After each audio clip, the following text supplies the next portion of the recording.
Hi everyone, very very good morning, good afternoon, good evening. दोस्तों, आज की इस लेक्चर से, आज की इस क्लास से हम स्टार्ट करने वाले हैं CMA final SCM strategic cost management, जो डिसीजन मेकिंग पे इस पर है पूरा। ये अगर सिलेबस की बात करूं तो ये ग्रुप 2 का जो हमारा cost accounting, cost and FM का जो कॉस्ट वाला पार्ट था, उसका एक एडवांस लेवल है। तो CMA final SCM strategic cost management decision making पे बेस्ड है। पूरी क्लासेस अपलोड होने वाली है, दैट इज फ्री क्लासेस, और पूरी की पूरी क्लासेस आपको मेरे दीपक क्लासेस यूट्यूब चैनल के अंदर आपको मिल जाएगी। ठीक है। अच्छा, आपको इस वीडियो के नीचे एक लिंक मिलेगा, गूगल ड्राइव लिंक। उस लिंक को या तो आप संभाल कर रख लीजिए, ठीक है। उस लिंक में मैं अपडेटेड नोट्स डालते रहूंगा, जैसे जैसे मेरी वीडियो आती रहेगी वैसे वैसे नोट्स अपडेट करता रहूंगा मैं उस वीडियो में, चाहे वो सीएमए फाइनल लॉ का हो, क्योंकि मैंने आपको सीएमए फाइनल लॉ की भी मैं फ्री क्लासेस डालने वाला हूं, और सीएमए फाइनल एससीएम की भी मैं फ्री क्लासेस डालने वाला हूं। तो ये एक लिंक आपको मिल जाएगा, उस लिंक गूगल ड्राइव लिंक में आपको नोट्स मिल जाएंगे जो भी मैं आपको इस क्लास के अंदर पढ़ाने वाला हूं। Only for CMA students. अगर आप सीएमए की तैयारी कर रहे हैं दोस्तों, सीए या सीएस की तैयारी कर रहे हैं, तो मेरे हिसाब से मुझे नहीं लगता ये वाली क्लासेस आपके लिए होगी, बट कॉन्सेप्ट अगर मैच करे तो देख लीजिएगा। बाकी ये सारा का सारा प्योरली सीएमए स्टूडेंट्स के लिए रहेगा। और दोस्तों, हमारा चैनल जरूर सब्सक्राइब करें और इसको शेयर भी करें, वीडियो को शेयर करें।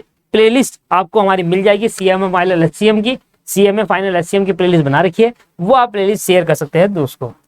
एक बार मैं आपको पूरा कोर्स का कवरेज बता दूं, उसके बाद मैं धीरे धीरे स्टार्ट करता हूं। अगर हम बात करें सेक्शन ए की, तो सेक्शन ए में 20% है, और 20% में हमारा जो कवर करने हैं 10 चैप्टर कवर करने हैं, और life cycle costing, target costing, kaizen costing, value analysis and value engineering, throughput costing, business reprocessing, री इंजीनियरिंग, ब्लैक प्लस अकाउंटिंग, लीन अकाउंटिंग, सोशो इकोनॉमिक कॉस्टिंग और कॉस्ट कंट्रोल, कॉस्ट रिडक्शन। ये हमारे 10 chapter है 20 marks के अंदर। तो पहले मैं आपको यही 10 चैप्टर कवर कराने वाला हूँ, और ये बहुत जल्दी मैं आपको कवर कराऊंगा, क्योंकि मैं शुरू से ही स्पीड से लेता हुआ चलूंगा कोर्स को, जिससे आप जल्दी कंप्लीट कर पाए अपने सिलेबस को। उसके बाद अगर हम सेक्शन बी आना था यहाँ पर, कोई बात नहीं, मैं ठीक कर दूंगा। सेक्शन बी 50 मार्क्स का रहेगा हमारा, और 50 मार्क्स के अंदर हमारे पास जो पढ़ना है वो हमारे पास 4 बड़े बड़े स्टडी नोट पढ़ने हैं। पहले स्टडी नोट का नाम है study note decision making technique, दूसरे स्टडी नोट का नाम है standard costing in profit planning, और तीसरे स्टडी नोट का नाम है हमारा एक्टिविटी बेस्ड कॉस्ट मैनेजमेंट, जो कि छोटा स्टडी नोट है ये वाला, और ये वाला भी एक छोटा, ये पूरा पूरा थ्योरी स्टडी नोट है। ये पूरी थ्योरी अगर आपसे जहां से पूछी जाएगी थ्योरी, वो इसी वाले चैप्टर से थ्योरी पूछी जा सकती है। इस वाले चैप्टर में भी थ्योरी है, कुछ पार्ट प्रैक्टिकल है, कुछ पार्ट थ्योरी है। इस वाले में पूरा थ्योरी है, ये हमारा पूरा प्रैक्टिकल है। स्टैंडर्ड कॉस्टिंग और आपका मार्जिनल कॉस्टिंग, मार्जिनल कॉस्टिंग मतलब डिसीजन मेकिंग टेक्निक, ये मार्जिनल है और यहाँ स्टैंडर्ड है। ये 2 बड़े चैप्टर है, बाकी तो वो 2 छोटे चैप्टर है, 50 मार्क्स के अंदर कवर होंगे। और अगर मैं पूरे सिलेबस का इंपॉर्टेंट चैप्टर बताऊं ना आपको, ये वाला है। 3 क्वेश्चन आएंगे इस चैप्टर में से, तीन क्वेश्चन आएंगे बड़े बड़े, एक क्वेश्चन आएगा चैप्टर के अंदर से बड़ा, तो 4 क्वेश्चन ही हो गए, बाकी कुछ क्वेश्चन इसमें से आ जाएंगे। और लास्ट में 30 सेक्शन नंबर सी, जो हमारा सेक्शन ए ही लिख दिया इसमें भी, कोई बात नहीं, ठीक कर देंगे। सेक्शन सी जो हमारा 30 मार्क्स का है, इसके अंदर हमारे पास 6 चैप्टर है।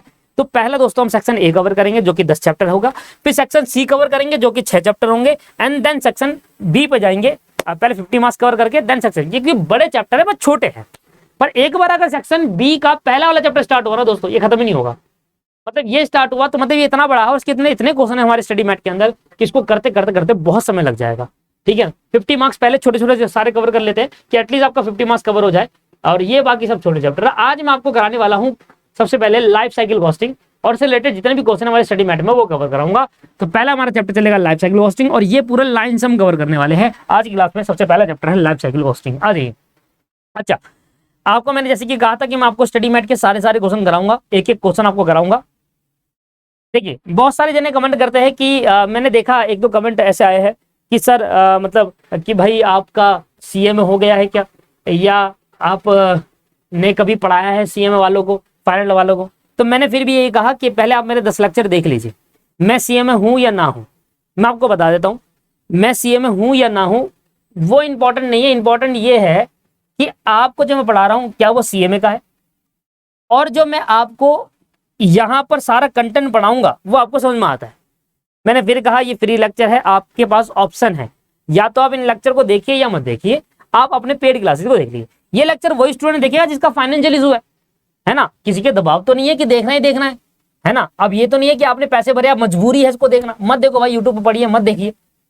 बट मैं कहूंगा पहले आप मेरे 10 लेक्चर देख लीजिए, है ना, टीचिंग स्टाइल देख लीजिए मेरा, समझ में आता है तो ठीक है, क्या बेनिफिट है, मेरे सीएमए होने से क्या मतलब है भैया, ठीक है ना। दूसरी बात, तो 2-3 स्टूडेंट के कमेंट आए थे कि सीएमए हो या नहीं है। अरे सीएमए होने से, मेरे सीएमए होने से आपका क्या, आप सीएमए बनने का बेनिफिट है ना आपका, ठीक है ना। हाँ, मेरा भी एक ग्रुप रह गया है, ये बता दूं, बाकी सारे क्लियर है। एक ग्रुप रह गया, पेपर नहीं दिए 2.5 साल से, 2.5 साल से पेपर नहीं दिए टीचिंग की वजह से, इस वजह से एक ग्रुप रह गया है।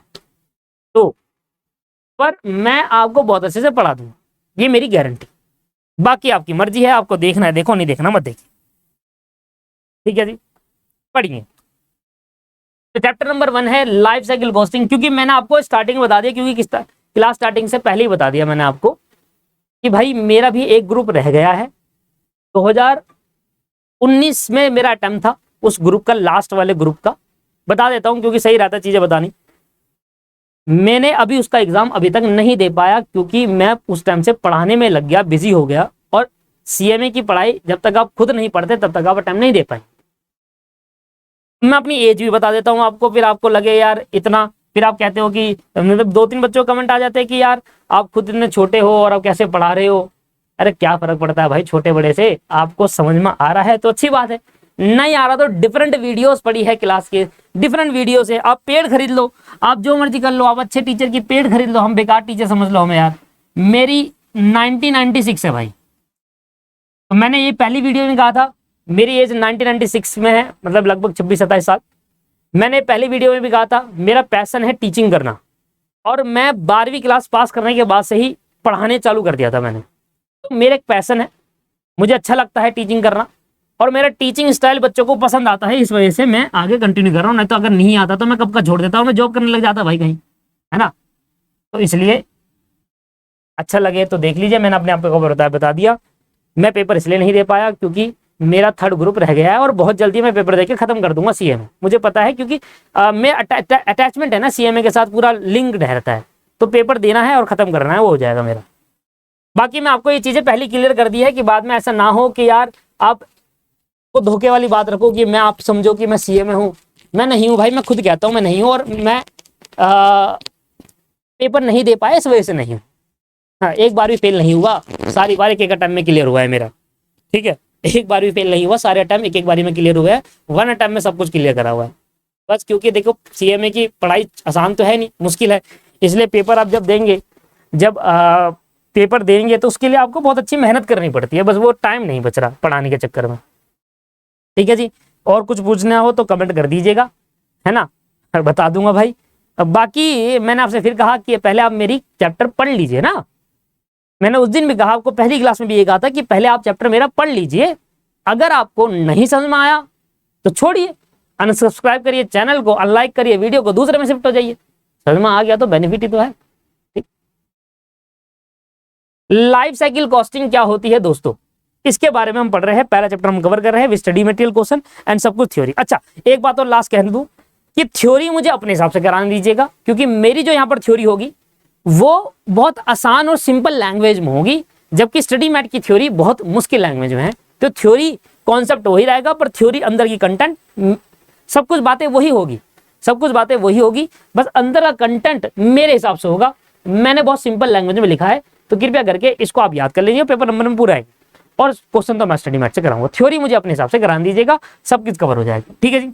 आइए स्टार्ट करा जाए अब इस चैप्टर को, आ जाइए दोस्तों। मैं आपको समझाने की कोशिश करता हूं एक एग्जांपल से कि what is the meaning of life cycle costing. अब ये लाइफ साइकिल कॉस्टिंग का मतलब क्या है, एक एग्जांपल समझने की कोशिश करते हैं, आएगा आपको अच्छे से समझ में आएगा, मैं बता रहा हूं, देखते रहो। डिटेल किसे कहते हैं, डिटेल डिटेल कॉन्सेप्ट। मान लीजिए दोस्तों एक कंपनी है, आप ये थोड़ी ना स्पीड में देखेंगे तो ज्यादा बेटर आएगा, 1.5 की स्पीड में चलाइए, और पूरी क्लास 1.5 की स्पीड में देखेंगे तो ज्यादा बेटर आपको समझ में आएगा। एक कंपनी है, एक कंपनी ने एक एसेट को बाई करना है, एक कंपनी ने एक एसेट को बाई करना है, want to buy asset, want to buy an asset, एक एसेट खरीदनी है। फॉर एग्जाम्पल कंपनी कार खरीदना चाहती है, अपनी कंपनी अपने एम्प्लॉय को लाने ले जाने के लिए या अपने ऑनर को लाने ले जाने के लिए कार खरीदना चाहती है, तो कंपनी के लिए एसेट होगी कार, है ना। कंपनी कार खरीदना चाहती है तो कंपनी के लिए क्या होगी दोस्तों, ये एसेट हो गई। अब कंपनी कार खरीदे या ना खरीदे, इस पर हमें बात करनी है कि कंपनी को ये कार खरीदनी चाहिए या ना खरीदनी चाहिए। अब कंपनी ने कहा कि यार इस कार खरीदने पर हमें कितने पैसे देने होंगे। कंपनी ने देखा कि इनिशियली जब आपको कार खरीदनी होगी तो आपको, फॉर एग्जाम्पल ये कार मारुति की है,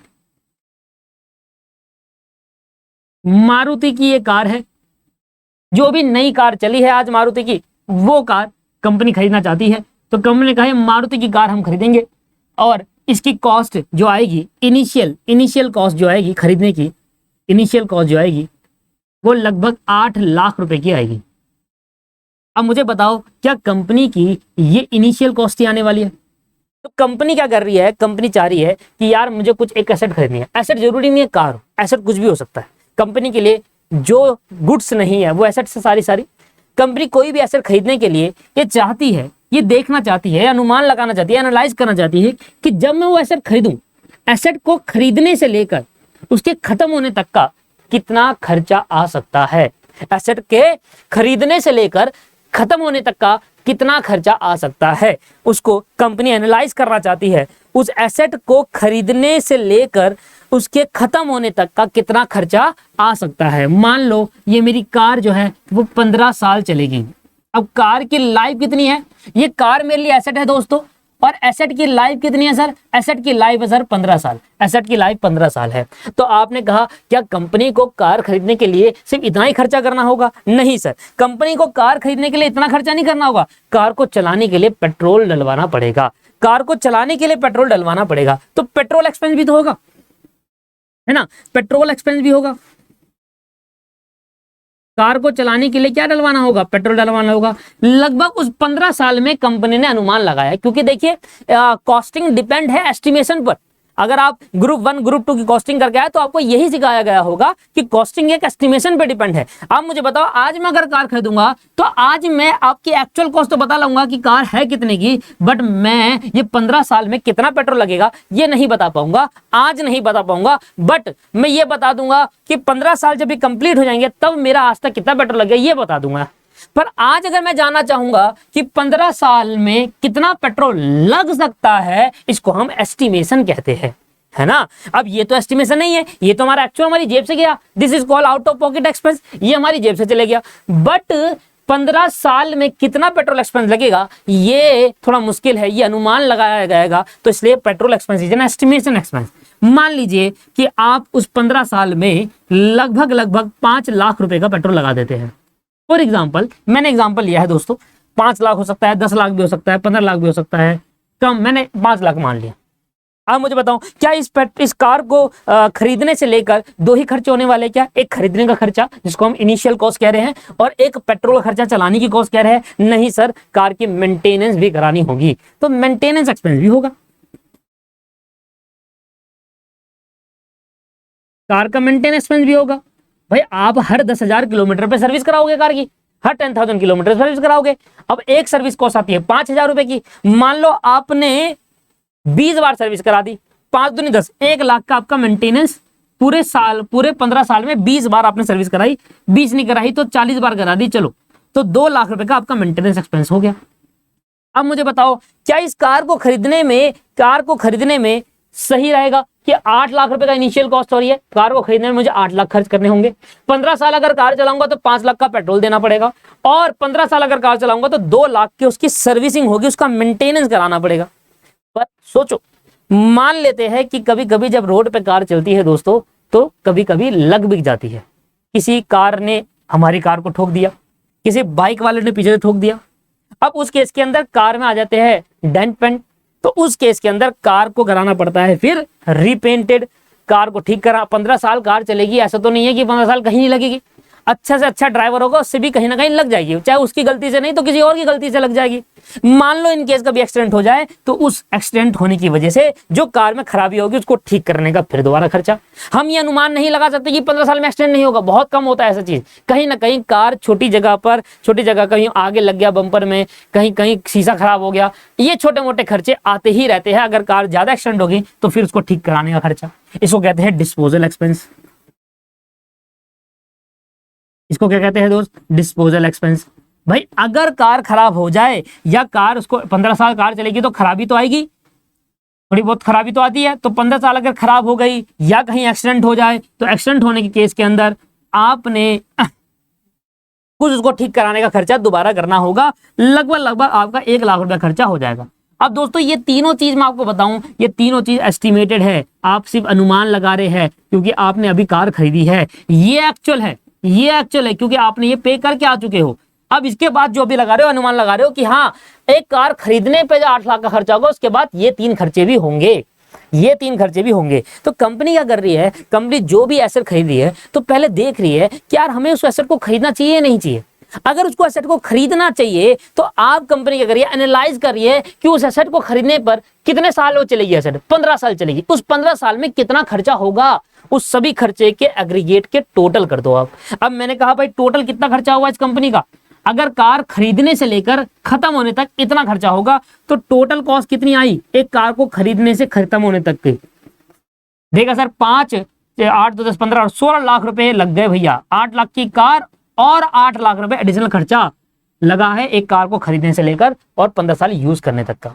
ये जो टोटल खर्चे का जब आप एनालिसिस करते हो, इस टोटल खर्चे का जब एनालिसिस करते हो कि टोटल खर्चा कितना आएगा एक एसेट को खरीदने से खत्म होने तक का, उसको चलाने का खर्चा, उसको मेंटेनेंस करने का खर्चा, अगर वो कभी खराब हो जाए उसको ठीक करने का खर्चा और आपने खरीदने का खर्चा, तो क्या हमें एक कार खरीदना चाहिए? तो अगर आप ये चीज बियर कर पाओगे कि हाँ 16 लाख रुपए 15 साल में 16 लाख रुपए हम वसूल कर लेंगे, तो आपको लगता है कि यार इतने पैसा हमारे पास है या इतना हम लगा सकते हैं, तो आप खरीद लेना। और अगर आप इसको पॉइंट पे रखकर आप कभी भी डिसीजन नहीं लेंगे, हमेशा इस पॉइंट को रखकर डिसीजन लेंगे। ये जो कॉस्ट है पूरी कार की, पूरी एसेट की, पूरे लाइफ की कॉस्ट है, इस कॉस्ट को क्या कहते हैं? लाइफ साइकिल कॉस्टिंग कहते हैं। इस कॉस्ट को क्या कहते हैं? Life cycle cost. इधर देखो आप, लाइफ साइकिल कॉस्टिंग एक ऐसा मेथड है जो टोटल करता है, एग्रीगेट मतलब टोटल करता है सभी कॉस्ट का, सभी कॉस्ट का टोटल करता है। टोटल सभी कॉस्ट का मतलब जितनी भी कॉस्ट होगी एक ऑर्गेनाइजेशन में, एक इंडिविजुअल की, एक कंपनी की बात कर लो चाहे एक इंडिविजुअल की बात कर लो। भाई मैं कार खरीदना चाहता हूं तो मैं भी लाइफ साइकिल कॉस्टिंग का यूज करूंगा। अगर कंपनी कार खरीदना चाहती है तो कंपनी भी लाइफ साइकिल कॉस्टिंग का यूज करेगी। और लाइफ साइकिल कॉस्टिंग क्या है? कॉस्टिंग क्या है? कॉस्ट को निकालने का एक मेथड। कॉस्टिंग क्या होता है? कॉस्टिंग एक ऐसा मेथड है जो costing what is the meaning of costing? Costing एक ऐसा मेथड है जो हमारी कॉस्ट को कैलकुलेट करता है। कॉस्ट को कैलकुलेट करने के मेथड को कॉस्टिंग कहते हैं। अब मैंने कहा कि लाइफ साइकिल एक कॉस्टिंग है, तो मतलब ये भी एक तरीके का कॉस्ट निकालने का मेथड है। और कॉस्ट क्या निकाला? कह रहा है जितनी भी कॉस्ट होगी ना वो सभी कॉस्ट का टोटल कर देना, एग्रीगेट कर देना, और एग्रीगेट कर दोगे तो बन जाएगा लाइफ साइकिल कॉस्टिंग। भाई किस की कॉस्ट का एग्रीगेट करना है, या अगर आप कोई एसेट खरीद रहे हो तो उसकी लाइफ में खर्च होने वाली कॉस्ट का एग्रीगेट कर दो। कोई प्रोजेक्ट आप अपने हैंड में ले रहे हो तो उसकी लाइफ का खर्च हो, कोई इन्वेस्टमेंट कर रहे हो तो वहां पर। तो चाहे आप कोई एसेट खरीद लो, चाहे आप कोई इन्वेस्टमेंट कर लो, चाहे आप कोई प्रोजेक्ट ले रहे हो, तो उसकी एसेट मेरे को खरीदनी चाहिए नहीं खरीदनी चाहिए, प्रोजेक्ट मेरे को करना चाहिए नहीं करना चाहिए, इन्वेस्टमेंट करनी चाहिए नहीं करनी चाहिए, पहले उस पूरी लाइफ की कॉस्ट का एग्रीगेट कर दो, उसकी लाइफ की कॉस्ट निकाल लो। इसके लिए इसको लाइफ साइकिल कॉस्टिंग कहा गया, इसलिए इसको लाइफ साइकिल कॉस्टिंग कहा गया। अब टोटल कॉस्ट किसके करे? जो कॉस्ट है उसका ऑल कॉस्ट का एग्रीगेट। मतलब मुझे क्या करना है? लाइफ साइकिल कॉस्टिंग का मतलब है कि आप जितनी भी कॉस्ट है एक एसेट को खरीदने से लेकर, चलाने से लेकर, मेंटेन डिस्पोज करने से लेकर, जितनी भी कॉस्ट है उस सभी कॉस्ट का total is called life cycle cost. उस एसेट की पूरी लाइफ की कॉस्ट है। और जब हम उस कॉस्ट को निकालते हैं, जब हम उस कॉस्ट को कैलकुलेट करते हैं, इसलिए बन जाता है लाइफ साइकिल कॉस्टिंग। ये क्या करा मैंने? मैंने क्या करा? मैं क्या कर रहा हूं? कॉस्टिंग मेथड लगा रहा हूं। मैंने कहीं ना कहीं मैंने अनुमान लगाया, 5 लाख की कॉस्ट लगी, मैंने 2 लाख की लगी, 1 लाख की, ये मैंने क्या करा? एग्रीगेट कर दिया। तो ये क्या करा मैंने? कॉस्ट को निकालने का कोई भी मेथड लगाया। अब आगे देखेंगे क्या मेथड होता है कॉस्ट को कैलकुलेट करने का। अभी मैं बात कर रहा है एजम्पशन बेसिस, मैंने कॉस्ट कैलकुलेट करी, कॉस्ट कैलकुलेट करा, उसका टोटल कर दिया, that total is known as life cycle cost. ये कॉस्ट तो लाइफ साइकिल कॉस्ट है, उस एसेट की लाइफ की कॉस्ट है, पर निकालने का जो तरीका है वो कॉस्टिंग है। इसलिए हमने कहा ये टोटल कॉस्ट को निकालने का जो तरीका होगा, जो मेथड आप लगाओगे उस टोटल कॉस्ट को निकालने का, वो मेथड लाइफ साइकिल कॉस्टिंग है। समझ में आ गया? हम क्यों निकालते हैं? हम इसलिए निकालते हैं लाइफ साइकिल कॉस्टिंग कि हम जान सके कि यार हमें इस प्रोजेक्ट पे पैसा लगाना चाहिए नहीं लगाना चाहिए, क्या हमें ये एसेट खरीदनी चाहिए नहीं खरीदनी चाहिए। इसकी लाइफ इनिशियल कॉस्ट इंपॉर्टेंट नहीं होती। आपने कार खरीद लिया, आप भाई मान लो आप ऑडी खरीद लो, 1 लाख की सर्विस है उसकी 15,000 किलोमीटर पे। भाई कार खरीदना ठीक है, ऑडी खरीद लोगे, पर उसकी सर्विस मेंटेन कराना वो कर, तो आप वो नहीं कर पाओगे, इसलिए नहीं करते, आप ऑडी नहीं खरीद पाओगे। ऑडी मान लो ऑडी ने आपने एक इनिशियल इन्वेस्टमेंट कर भी दी, पर उसका जो मेंटेनेंस एक्सपेंस है वो लोग नहीं कर पाते, इसलिए वो महंगी कारें नहीं खरीदते। BMW, ऑडी, जितनी भी महंगी महंगी कार है, इनकी सर्विसिंग कॉस्ट 15,000 रुपए की, जहां नॉर्मल कार की 5,000 की होती है, इनकी 1 लाख रुपए की होती है। तो हर कोई, क्या हमें इस एसेट पे पैसा लगाना चाहिए, तो उसकी पूरी लाइफ की कॉस्ट निकाल लो पहले, फिर देखो कितनी कॉस्ट आ रही है, क्या मैं इतना बियर कर पाऊंगा, अगर मैं कर पाऊंगा तो एसेट खरीद लो, नहीं कर पाओगे तो मत खरीदो। तो इसलिए हेल्प करता है ये, हमें पूरी लाइफ की कॉस्ट बता देता है, और इससे मैनेजमेंट डिसीजन ले पाता है कि आपको उस लाइफ की कॉस्ट में इतना खर्चा हो सकता है, भैया इस एसेट को खरीदने में इतना खर्चा हो सकता है पूरी लाइफ में, तो अगर आप बियर कर पाओगे तो खरीद लीजिए, नहीं कर पाओगे तो मत खरीद दीजिए। अच्छा, अब मुझे किसका टोटल करना है? क्या एक एसेट खरीदने में इनिशियल कॉस्ट आती है? नहीं सर, एक एसेट खरीदने में सिर्फ इनिशियल कॉस्ट नहीं, फर्दर इन्वेस्टमेंट भी होती है। फर्दर इन्वेस्टमेंट क्या? पहले मैं एसेट खरीदूंगा 8 लाख रुपए की, ठीक है जी। ऑपरेटिंग कॉस्ट मतलब क्या हो गया? ऑपरेटिंग कॉस्ट मतलब पेट्रोल, उस एसेट को चलाने का खर्चा। मैं कोई मशीन खरीद रहा हूं 10 लाख की, उसको चलाने का जो खर्चा है वो ऑपरेटिंग कॉस्ट है। मैं कार खरीद रहा हूं सर 8 लाख की, उसमें पेट्रोल जो लग रहा है वो ऑपरेटिंग कॉस्ट है, तो petrol is an operating expense 5 lakh रुपए का। मेंटेनेंस, रिपेयर और अपग्रेड, नई नई कार खरीद के लेकर आते हैं दोस्तों, और नई नई जब कार खरीद के लाते हैं तो हम उसको अपग्रेड कराते रहते हैं नई टाइम के हिसाब से, तो अपग्रेड की कॉस्ट भी इसके अंदर इंक्लूड हो जाती है भाई, है ना। अच्छा, तो भाई इसमें कौन कौन सी कॉस्ट आ रही है? तो बेसिकली इसमें 4 तरीके की कॉस्ट मिलती है। पहली इनिशियल इन्वेस्टमेंट, दूसरी रिकरिंग कॉस्ट। रिकरिंग कॉस्ट और नॉन रिकरिंग कॉस्ट क्या होते हैं अभी बताऊंगा थोड़ी देर में, थोड़ा सा वक्त दीजिए। इनिशियल इन्वेस्टमेंट कॉस्ट आएगी, रिकरिंग मतलब ऑपरेटिंग, मेंटेनेंस, ये सब रिकरिंग कॉस्ट में, रिकरिंग कॉस्ट में कवर हो जाती है। इनिशियल इन्वेस्टमेंट जो होती है नॉन रिकरिंग कॉस्ट होती है, ये रिकरिंग कॉस्ट में कवर हो जाती है। डिस्पोजल कॉस्ट, डिस्पोजल कॉस्ट का मतलब है कि मान लो कभी एसेट आपकी खराब हो जाए या कभी एसेट आपकी टूट फूट जाए, वियर एंड टियर हो जाए, उसको ठीक कराने की cost. And residual value, what is the meaning of residual value? किसी भी एसेट को बेचकर जब वो एसेट पूरी 15 साल बिक जाएगी, कबाड़ के बहुत बिकेगी, नहीं बिकेगी, वो कार 15 साल चल गई तब भी वो कार 20-25 हजार में बिक जाएगी, that is called residual value. इसको हम प्यार से स्क्रैप वैल्यू भी कहते हैं, डेप्रिसिएशन वाले चैप्टर में आपने सीखा होगा। ये 4 कॉस्ट कवर होती है। तो लाइफ साइकिल कॉस्टिंग अगर देखेंगे तो लाइफ साइकिल कॉस्टिंग के अंदर इनिशियल कॉस्ट में एक रेजिडुअल वैल्यू होगी, एक रिकरिंग कॉस्ट होगी। रिकरिंग कॉस्ट कौन सी होगी? ऑपरेटिंग कॉस्ट और मेंटेनेंस एक्सपेंस, चलाने का और उसको मेंटेन करने का खर्चा, और डिस्पोजल कॉस्ट होगी। ये बेसिकली बेसिक डायग्राम है लाइफ साइकिल कॉस्टिंग का।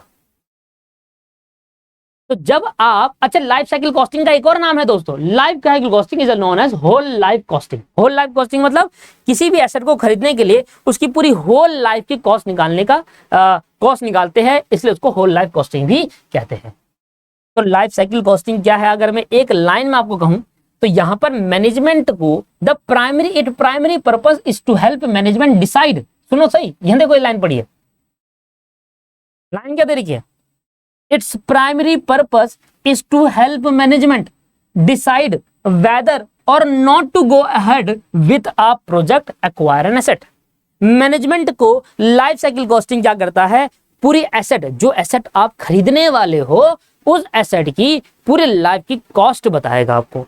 फिर आप मैनेजमेंट हेल्प डिसीजन लेगी, क्या हमें ये एसेट खरीदना चाहिए या नहीं खरीदना चाहिए। देखिए, कॉस्ट अकाउंटेंट का काम डिसीजन लेना नहीं होता। पहली बात, पूरी कॉस्टिंग आप पढ़कर आ चुके हो, पहले ग्रुप से दूसरे ग्रुप में आप फाइनल की कॉस्टिंग पढ़ रहे हो। एक बात का हमेशा ध्यान रखिएगा, एक कॉस्ट अकाउंटेंट का काम डिसीजन लेना नहीं होता, डिसीजन लेना होता है मैनेजमेंट का काम। कॉस्ट अकाउंटेंट का काम होता है मैनेजमेंट को इंफॉर्मेशन देना। हमारा काम था एक जो आप एसेट खरीद रहे हो उसकी कॉस्ट इतनी आएगी पूरी लाइफ में, ये हम बताएंगे। खरीदना ना खरीदना तुम्हारी मर्जी भैया, हमारा कोई काम नहीं है इसमें। समझ में आ रहा है sir? As an cost accountant आप क्या करोगे, कंपनी में जाकर आप कंपनी को ये बताओगे कि जो भी आप प्रोजेक्ट ले रहे हो, जो प्रोजेक्ट कर रहे हो, करोगे या कोई एसेट खरीदोगे, उस एसेट की पूरी लाइफ में क्या कॉस्ट आएगी, उस प्रोजेक्ट की पूरी लाइफ में क्या कॉस्ट आएगी। और अगर हम किसी भी एसेट खरीदने से पहले उसकी कॉस्ट को टोटल एग्रीगेट कॉस्ट निकालते हैं तो वहां लाइफ साइकिल कॉस्टिंग लगानी पड़ती है। और लाइफ साइकिल कॉस्टिंग से हमें पता चलता है कि उस एसेट को जो खरीदने वाले हैं उसकी कॉस्ट क्या आएगी, एस्टिमेट होती है, बिल्कुल एस्टिमेट हो जाती है। और इससे हमें पता चल जाता है कि यार इतनी कॉस्ट आएगी। अब कंपनी डिसीजन लेगी, मैनेजमेंट डिसीजन लेगा, हमारा काम इंफॉर्मेशन देना था। क्लियर हो गया सर, बात समझ में आ गई, यहां तक क्लियर हो गया। तो इट प्राइमरी पर्पस क्या है, लाइफ साइकिल कॉस्टिंग का पहला पर्पस क्या है कि मैनेजमेंट डिसाइड करेगा कि क्या हमें ये एसेट खरीदनी चाहिए, weather or not to go ahead, क्या हम इस प्रोजेक्ट में पैसा लगाए, क्या हमें वो एसेट खरीदनी चाहिए, एसेट में पैसा लगाए या ना लगाए। खरीदना आसान है, उसको चलाना, उसको रिपेयर, मेंटेनेंस, डिस्पोजल करना बहुत मुश्किल है। तो वो आप देख लीजिए टोटल करके। Management usually analyse the cost of ownership, ownership cost और ऑपरेटिंग कॉस्ट। बेसिकली मैनेजमेंट क्या करेगा, आपने कितना पैसा लगाया अपनी जेब से, इनिशियल कॉस्ट, और उसको चलाने का कितना खर्चा है। Then eventually choose the asset with minimum overall cost. अब आपके पास 5 टाइप की एसेट है दोस्तों, आपने सबकी लाइफ साइकिल कॉस्टिंग लगा ली, तो आप वाली एसेट खरीदोगे ना जिसमें पैसा कम लग रहा हो। मारुति की कार लोग क्यों खरीदते हैं, क्योंकि उसका मेंटेनेंस बहुत कम है। ऑडी, बीएमडब्ल्यू लोग क्यों नहीं खरीदते, क्योंकि उनका मेंटेनेंस ज्यादा है। कार भले ही मान लो मारुति की महंगी आ गई या टाटा की महंगी आ गई, महंगी कार महिंद्रा की महंगी आ गई, पर उनका जो मेंटेनेंस है वो कम होता है, इस वजह से लोग उनकी कार ज्यादा खरीदने पसंद करते हैं। इसलिए वो भी लाइफ साइकिल कॉस्टिंग लगा रहे हैं, पर उनको पता नहीं। आप अगर मान लो आपने कोई कार खरीदी होगी मारुति टाटा, आपने कोई महंगी कार ना खरीद के आपने कम कार, सस्ती कार खरीदी होगी, सस्ती कार मारुति कंपनी की खरीदी होगी या टाटा की खरीदी होगी, जिनकी मेंटेनेंस बहुत कम होती है। आप इनिशियल कॉस्ट एक बार को देखकर सोचते हो कि चल इतना पैसा इसको कहां लगाऊं, तो उस जगह पैसा लगाओगे जिसमें मेंटेनेंस कॉस्ट कम रहेगी, उसको चलाने का खर्चा, पेट्रोल एवरेज आप देखोगे यार कितना पैसा लगेगा मेरा पेट्रोल में। सीएनजी की कार में ज्यादा प्रेफरेंस दोगे, इलेक्ट्रिक कार खरीदोगे जिसमें ऑपरेटिंग, चलाने का खर्चा कम आए। समझ में आ रहा है। तो ये आप लाइफ साइकिल कॉस्टिंग करते पर आपको पता नहीं था, आज पता चल गया। तो हमारे पास अगर डिफरेंट एसेट्स है, अगर मुझे कार खरीदने जानी है तो मैं 10 जगह कार पता करूंगा, सबकी एवरेज चेक करूंगा, सबकी मेंटेनेंस कॉस्ट चेक करूंगा, सबकी सर्विसिंग कॉस्ट चेक करूंगा, तब देखने में लगेगा अच्छा सबसे जहां पर सबसे कम होगी ना ओवरऑल कॉस्ट हमें कब आएगी, वो मैं। यही मैनेजमेंट करता है कभी अपनी कंपनी के अंदर कोई एसेट को, कोई भी प्रोजेक्ट को इन्वेस्टमेंट करता है या कोई एसेट पे लगाता है। क्या आपको समझ में आया लाइफ साइकिल कॉस्टिंग क्या होता है। तो लाइफ साइकिल कॉस्टिंग का मतलब है, कॉस्टिंग का मतलब है कॉस्ट को असरटेन करना, कॉस्टिंग होता है।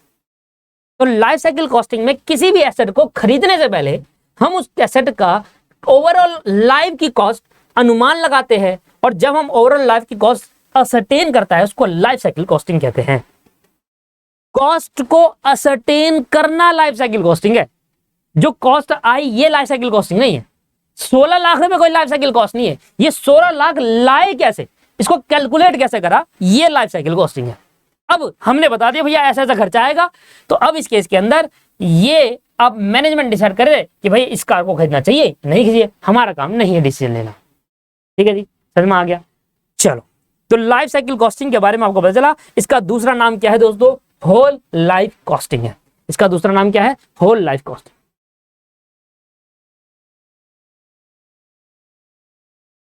यहां पर कुछ बातें मैंने बता दी है कि इनिशियल कॉस्ट क्या होता है। It either the purchase price of an item and initial cost of setup in case of project, and in most case it also include the cost of installation. For example, कोई आप machine खरीद के लेकर आए, तो machine खरीदने से लगाने तक का जितना भी खर्चा होगा वो इनिशियल कॉस्ट होगा। फॉर एग्जाम्पल, मैं इसमें भी एग्जाम्पल देना चाहूंगा कि मान लो आप कोई मशीन खरीद के लाते हो, उसकी कॉस्ट आती है 10 लाख रुपए। अब आप सर पे लेकर नहीं आओगे, इसके लिए आपको ट्रक हायर करना होगा। अब ट्रक हायर करा तो ट्रक वाला पैसे लेगा भैया, है ना। ट्रक वाला कह रहा है भैया मैं तो आपके इतने पैसे लूंगा। तो अगर आप 10 लाख की कोई मशीन खरीद रहे हो, अगर आपने 10 लाख की मशीन खरीदी, ट्रक वाला कह रहा है मैं 1 लाख रुपए लूंगा आपकी जगह पहुंचाने के लिए। अब ट्रक में भाई मशीन चढ़ानी भी तो है, या तो आप क्रेन बुलाकर चलाओगे अगर भारी है तो, या आप लेबर लगाकर चढ़ाओगे, तो उसकी भी कॉस्ट आएगी। ठीक है ना, मान लो 50,000 रुपये उसकी कॉस्ट आई लेबर को चढ़ाने और लोडिंग और अनलोडिंग करने की। 25,000 लोड करवाया था और 25,000 में अनलोड करवाया फैक्ट्री के अंदर। अब फिर दोबारा अनलोड कराया, फिर इंस्टॉलेशन कॉस्ट आएगी। तो लगभग आपके पास मान लो 50,000 की और इंस्टॉलेशन कॉस्ट आएगी। तो इतना सारा इनिशियल कॉस्ट माना जाएगा। सिर्फ खरीदना इनिशियल कॉस्ट नहीं है, खरीदने से लेकर इंस्टॉल कराने तक का जो भी खर्चा होगा वो इनिशियल कॉस्ट माना जाएगा। यही कह रहा है आपसे इनिशियल कॉस्ट का मतलब। रिकरिंग कॉस्ट क्या है, रिकरिंग कॉस्ट के बारे में बता देता हूं मैं आपको। पहले रिकरिंग और नॉन रिकरिंग कॉस्ट बता देते हैं, इसके बारे में बता दें, क्योंकि ये बड़ा सिंपल है दोस्तों। रिकरिंग और नॉन रिकरिंग कॉस्ट, रिकरिंग का अगर आप लिख दो रिपीटेड तो आप इसे ज्यादा आसानी से समझ पाओगे। मान लो जहां पर लिखा है रिकरिंग कॉस्ट, पर रिकरिंग की जगह समझिए रिपीटेड है, रिपीटेड। और जहां लिखा है नॉन रिकरिंग, इसका मतलब नॉन रिपीटेड। इससे आप ज्यादा बेटर समझ पाएंगे। नॉन रिपीटेड मतलब ऐसी कॉस्ट जो हमें रेगुलर बेसिस पर खर्च करनी होगी, वो हमारी रिकरिंग कॉस्ट में आ गई, रिकरिंग कॉस्ट। और जो हमें रेगुलर बेसिस पर खर्च नहीं करनी होगी, वन टाइम इन्वेस्टमेंट है, वो हमारी नॉन रिकरिंग कॉस्ट है। मुझे बताओ, जब मैं कार खरीदूंगा तो कार का जो प्राइस होगा 8 लाख रुपए, ये वन टाइम ही पे करूंगा या बार बार पे करना होगा? सर वन टाइम पे करूंगा, इसलिए इसको नॉन रिकरिंग कॉस्ट कहा गया। आया समझ में? कितना सिंपल है, नॉन रिकरिंग कॉस्ट। और दोस्तों पेट्रोल का खर्चा, मेंटेनेंस का खर्चा, ये सब क्या होगा? ये होगा सर आपके पास रिकरिंग कॉस्ट, क्योंकि आपको इसको रेगुलर बेसिस पर खर्च करना होगा। अब डिस्पोजल तो डिपेंड करता है कि आपका डिस्पोजल, आप मशीन बार बार तोड़ रहे हो, आप कार बार बार ठोक रहे हो, आपको बार बार करना पड़ रहा है। बट यहां पर हम इसको नॉन रिकरिंग में कंसीडर करते हैं, क्योंकि ये जब कार कहीं खराब होगी या कार कहीं ज्यादा वियर एंड टियर हो जाए, तब एक बार आपको कॉस्ट खर्च करनी पड़ती है, बार बार नहीं करनी पड़ती। तो ये वन टाइम है, एक ही बार करनी पड़ती है, और ये बार बार करनी होगी, इसलिए रिकरिंग कॉस्ट आ गया। बहुत फुल आपको समझना। रिकरिंग कॉस्ट में क्या है? It represent all those cost which take place after a purchase. Purchase के पास जो जो खर्चे करने पड़ेंगे बार बार नेचर के, रिपीटेड नेचर के, उसको रिकरिंग कॉस्ट कहा गया। It include operating cost and maintenance expense. Operate करना मतलब चलाने का खर्चा, मतलब पेट्रोल, और मेंटेन मतलब सर्विस का खर्चा। ऑपरेटिंग कॉस्ट वो कॉस्ट है जो यूज करने पर खर्च होगा, जितना आप उस एसेट को यूज करोगे उतना आप खर्च करोगे। पेट्रोल, कार चलाओगे पेट्रोल लगेगा, कार चलाओगे पेट्रोल, कार मत चलाओ पेट्रोल नहीं लगेगा। मतलब एसेट के यूसेज पर जो कॉस्ट खर्च हो रही है वो ऑपरेटिंग कॉस्ट है। समझ में आ गया? इसके बाद maintenance expense, these cost are associated with repair and replacement of an expense. ठीक है, जिसमें नॉर्मल है मेंटेनेंस, समझ में आ गया। These costs incur at the time of asset disposal. Disposal cost आप तभी इंकर्ड करोगे जब आपकी कॉस्ट, जब आपकी एसेट डिस्पोज होगी, मतलब वेयर एंड टियर होगी, खराब हो जाएगी, टूट जाएगी, तब आप उसको रिपेयर वगैरह कराने पे लगाओगे। एक होता है रिपेयर, रिपेयर मतलब एक पर्टिकुलर पीरियड के बाद उसको मेंटेन एंड रिपेयर कराना पड़ेगा। कार का रिपेयर कराना मतलब मेंटेनेंस सर्विस कराना मतलब एक पर्टिकुलर पीरियड के बाद, हर 10,000 किलोमीटर में आपको करानी पड़ती है।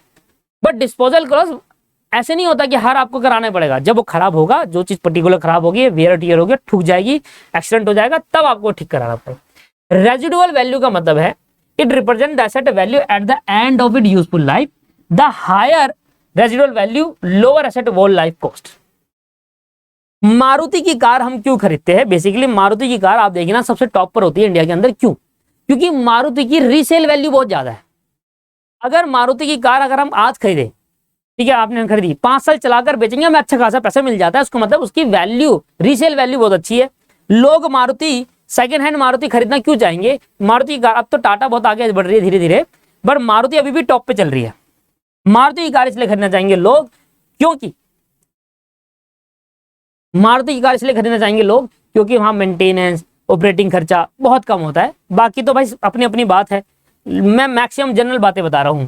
रेजिडुअल वैल्यू का मतलब है कि आप जब कोई एसेट खरीदते हैं, उस एसेट की जब लाइफ खत्म हो जाती है तो आप उस कितने की बेचोगे, वो कितने की बिक जाएगी, ये भी अनुमान होता है। अगर आपने डेप्रिसिएशन चैप्टर में पढ़ा होगा, स्क्रैप वैल्यू। आज अगर मैं रेजिडुअल वैल्यू कैसे निकालूंगा भाई? 15 साल बाद ही तो बता पाऊंगा ना कितने की बिक सकती है। आज कैसे बताऊंगा? तो आज आप अनुमान लगा सकते हैं कि 15 साल बाद मेरी इतने की बिक जाएगी, इसको रेजिडुअल वैल्यू कहेंगे। ये एस्टिमेटेड रेजिडुअल वैल्यू होती है। ठीक है सर, समझ में आ गया? अच्छा, एक एग्जांपल अगर मैं आपको दूं तो एग्जांपल मेरे साथ शेयर करिए। मान लो आपने कार खरीदी 8 लाख रुपए की, ठीक है ना, अभी जो मैंने एग्जाम्पल लिया, आपके ऑपरेटिंग एक्सपेंस लग गए। चलो कोई एसेट आपने खरीदी है, कार, एसेट का नाम है कार, ठीक है, आपने कार खरीदी है, आपने कार की इनिशियल कॉस्ट मतलब कार परचेज कॉस्ट आपकी जो आई वो इनिशियल हो गई।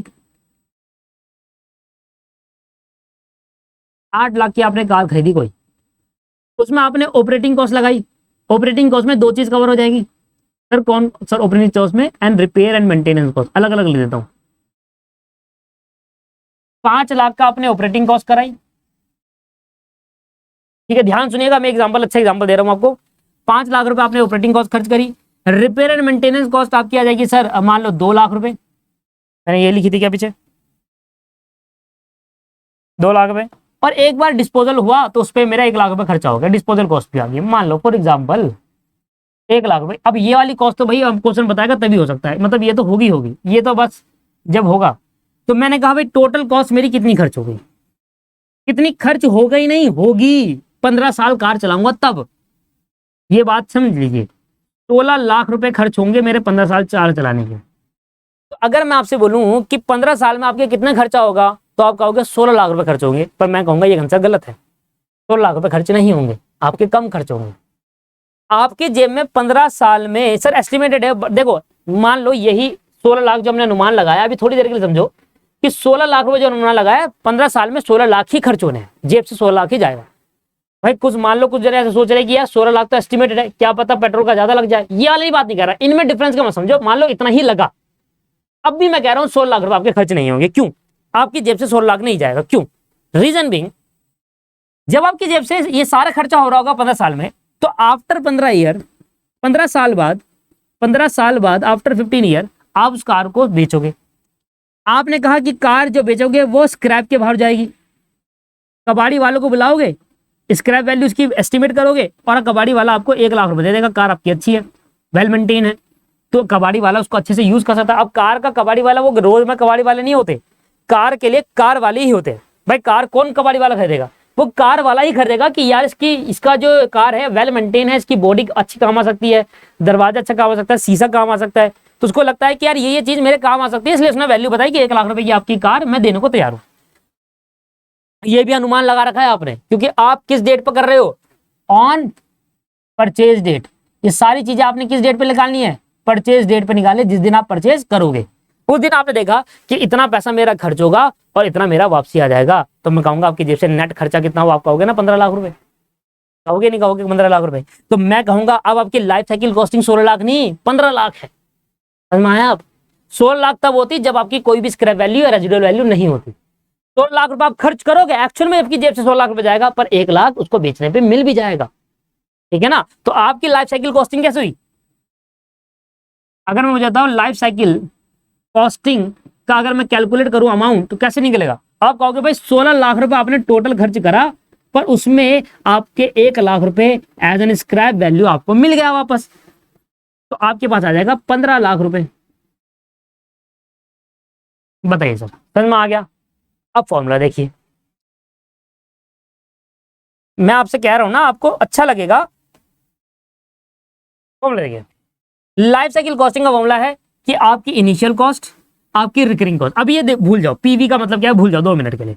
आपकी इनिशियल कॉस्ट, आपकी रिकरिंग कॉस्ट, पीवी का मतलब 2 मिनट के लिए भूल जाओ, मैं धीरे धीरे समझाऊंगा। आपकी रेजिडुअल, अब देखो मैंने रेजिडुअल कॉस्ट माइनस करी है, मतलब यहां आपकी इनिशियल कॉस्ट आई 8 लाख रुपए, समझो 8 लाख रुपए आपकी इनिशियल कॉस्ट आई, और आपको उसको रिकरिंग कॉस्ट मतलब डिस्पोजल का, आपके पास ऑपरेटिंग का, मेंटेनेंस का 8 लाख रुपए खर्च आया, टोटल आया 16 लाख रुपए। आपने 16 लाख खर्च करे, पर आपको स्क्रैप वैल्यू के भाव में कितना मिल गया? उसको 1 लाख रुपए वापस मिल गया, तो आपकी कितनी आ गई? 15 लाख रुपए। क्या फॉर्मूला समझ में आया? लाइफ साइकिल कॉस्टिंग का फॉर्मूला, इनिशियल कॉस्ट में जितने भी सारे खर्चे पहले जोड़ लो, ठीक है ना, सारे खर्चे पहले जोड़ लो, उसके बाद जो आपकी रेजिडुअल वैल्यू है, मतलब जितने की बिक जाएगी उसको आप माइनस कर दो, क्योंकि इतना खर्च करा, इतना वापसी आ गया, तो नेट इतना खर्चा होगा। ये आपकी लाइफ साइकिल कॉस्ट है।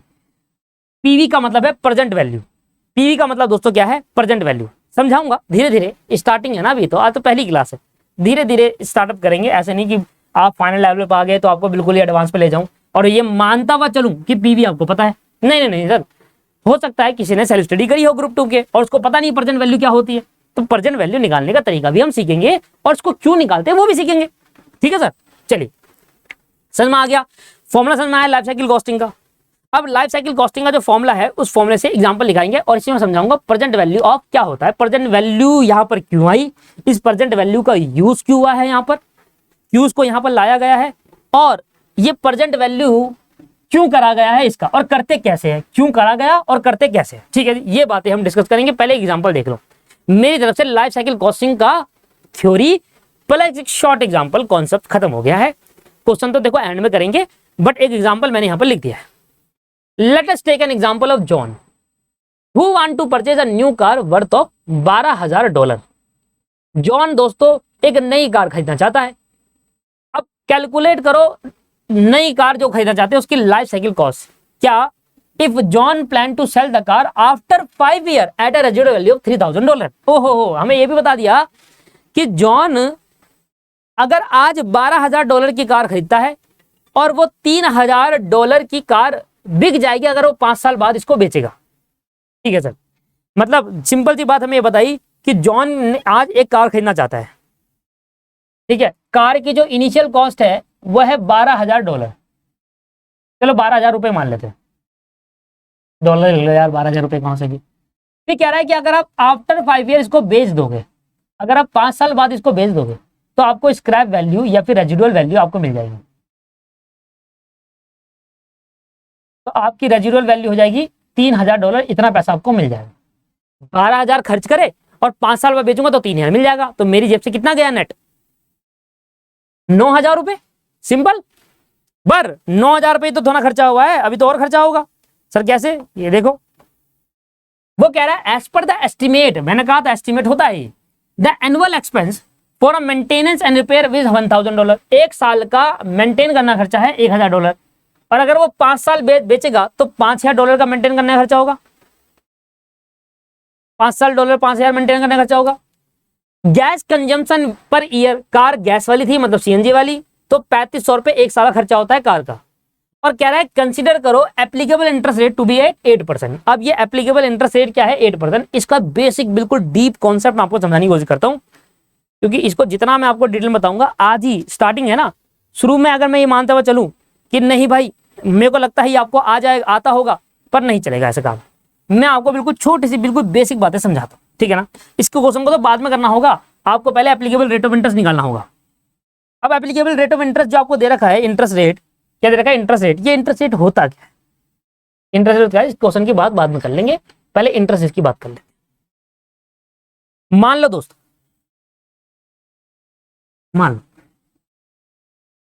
मान लो अगर मैं 2001 की बात करूं, 2001 की बात करते हैं।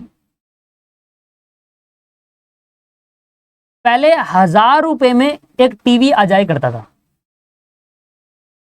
पहले 1,000 रुपए में एक टीवी आ जाता था 2001 में। 1,000 रुपए खर्च करो, आपको घर में एक टीवी मिल जाएगा फॉर एग्जाम्पल। आज 2022 चल रहा है, 2022 में अगर मैं ये टीवी खरीदने जाऊं तो मुझे 12,000 रुपए खर्च करने होंगे। मान लो सेम टीवी अगर खरीदना चाहता हूं, सेम टीवी, यही टीवी अगर खरीदना चाहता हूं, सेम वैसी टाइप का टीवी खरीदना चाहता हूं, वैसे जैसे मेरे पहले था, तो मुझे 10,000 रुपए खर्च करने होंगे। आप कुछ ऐसा समझो। अब आप कहोगे यार टीवी में टेक्नोलॉजी बदल जाती है, मैंने कहा चलो इस एग्जांपल को छोड़ दो, आप कुछ इससे समझो। 1 लीटर दूध, अब दूध में तो टेक्नोलॉजी नहीं बदलती ना, तेजी, यहां पर तेजी काम नहीं आएगी। अब दूध में क्या कहेगा स्टूडेंट? टेक्नोलॉजी बदल जाएगी, ऐसा थोड़ा ना होता है। दूध तो दूध है भाई। 1 लीटर दूध पहले 2 रुपए का आ जाता था, आज वही 1 लीटर दूध 52 रुपए का आ रहा है। ऐसा क्यों? इतना फर्क कैसे? 50 रुपए का फर्क कैसा आ गया यहां पर? ड्यू टू इन्फ्लेशन, महंगाई बढ़ने की वजह से ऐसा हुआ है, महंगाई बढ़ने की वजह से ऐसा हुआ है दोस्तों। 1 लीटर दूध पहले 2 रुपए का आ जाता था, अब वो 1 लीटर दूध 52 रुपए का आ रहा है। इसका मतलब महंगाई बढ़ी है, इस वजह से हुआ है। That is called inflation. Inflation की वजह से, महंगाई बढ़ने की वजह से, महंगाई बढ़ने की वजह से अब वो सेम लीटर दूध 52 रुपए का आ रहा है। तो जब भी, अब आप ये कह सकते हो कि आपकी पैसों की वैल्यू कम हो गई, ऐसा कह सकते हो। पहले सेम चीज 2 रुपए की मिल जाती थी, अब वो सेम चीज के लिए आपको 52 रुपए खर्च कर रहे हैं। मतलब पहले सेम चीज, उतना ही लीटर 2 रुपए का मिल जाता था, आज वही लीटर 52 रुपए का खर्च करना है। आज के टाइम में हमारी पैसों की वैल्यू कम हो जा रही है, कम हो गई एक तरीके से। जहां 2 रुपए खर्च करने पर 1 लीटर दूध बन जाया करता था, आज 52 रुपए खर्च करके मिल रहा है, मतलब 50 रुपए आपको ज्यादा खर्च करने पड़ रहे हैं उस लीटर दूध के लिए। सेम क्वांटिटी का मटेरियल खरीदने के लिए आपको 50 रुपए ज्यादा खर्च करने पड़ रहा है ड्यू टू इन्फ्लेशन। ठीक है जी, ये बात समझ में आ गई इन्फ्लेशन की कहानी थोड़ी सी। मैं आपको बेसिक से ले जा रहा हूँ, मुझे पता है बेसिक बहुत जरूरी है, आज से बता दूंगा तो आगे जाकर बहुत काम आ जाएगा। आज ही टाइम लगा देंगे तो बेनिफिट होगा आगे जाकर। अच्छा, अगर आपने सुना हो बैंक की बात, तो अगर आप बैंक से पैसे लेते हो, मान लो आज आपने बैंक से 1 लाख रुपए का लोन लिया, 1 लाख का लोन लिया, लोन फ्रॉम बैंक।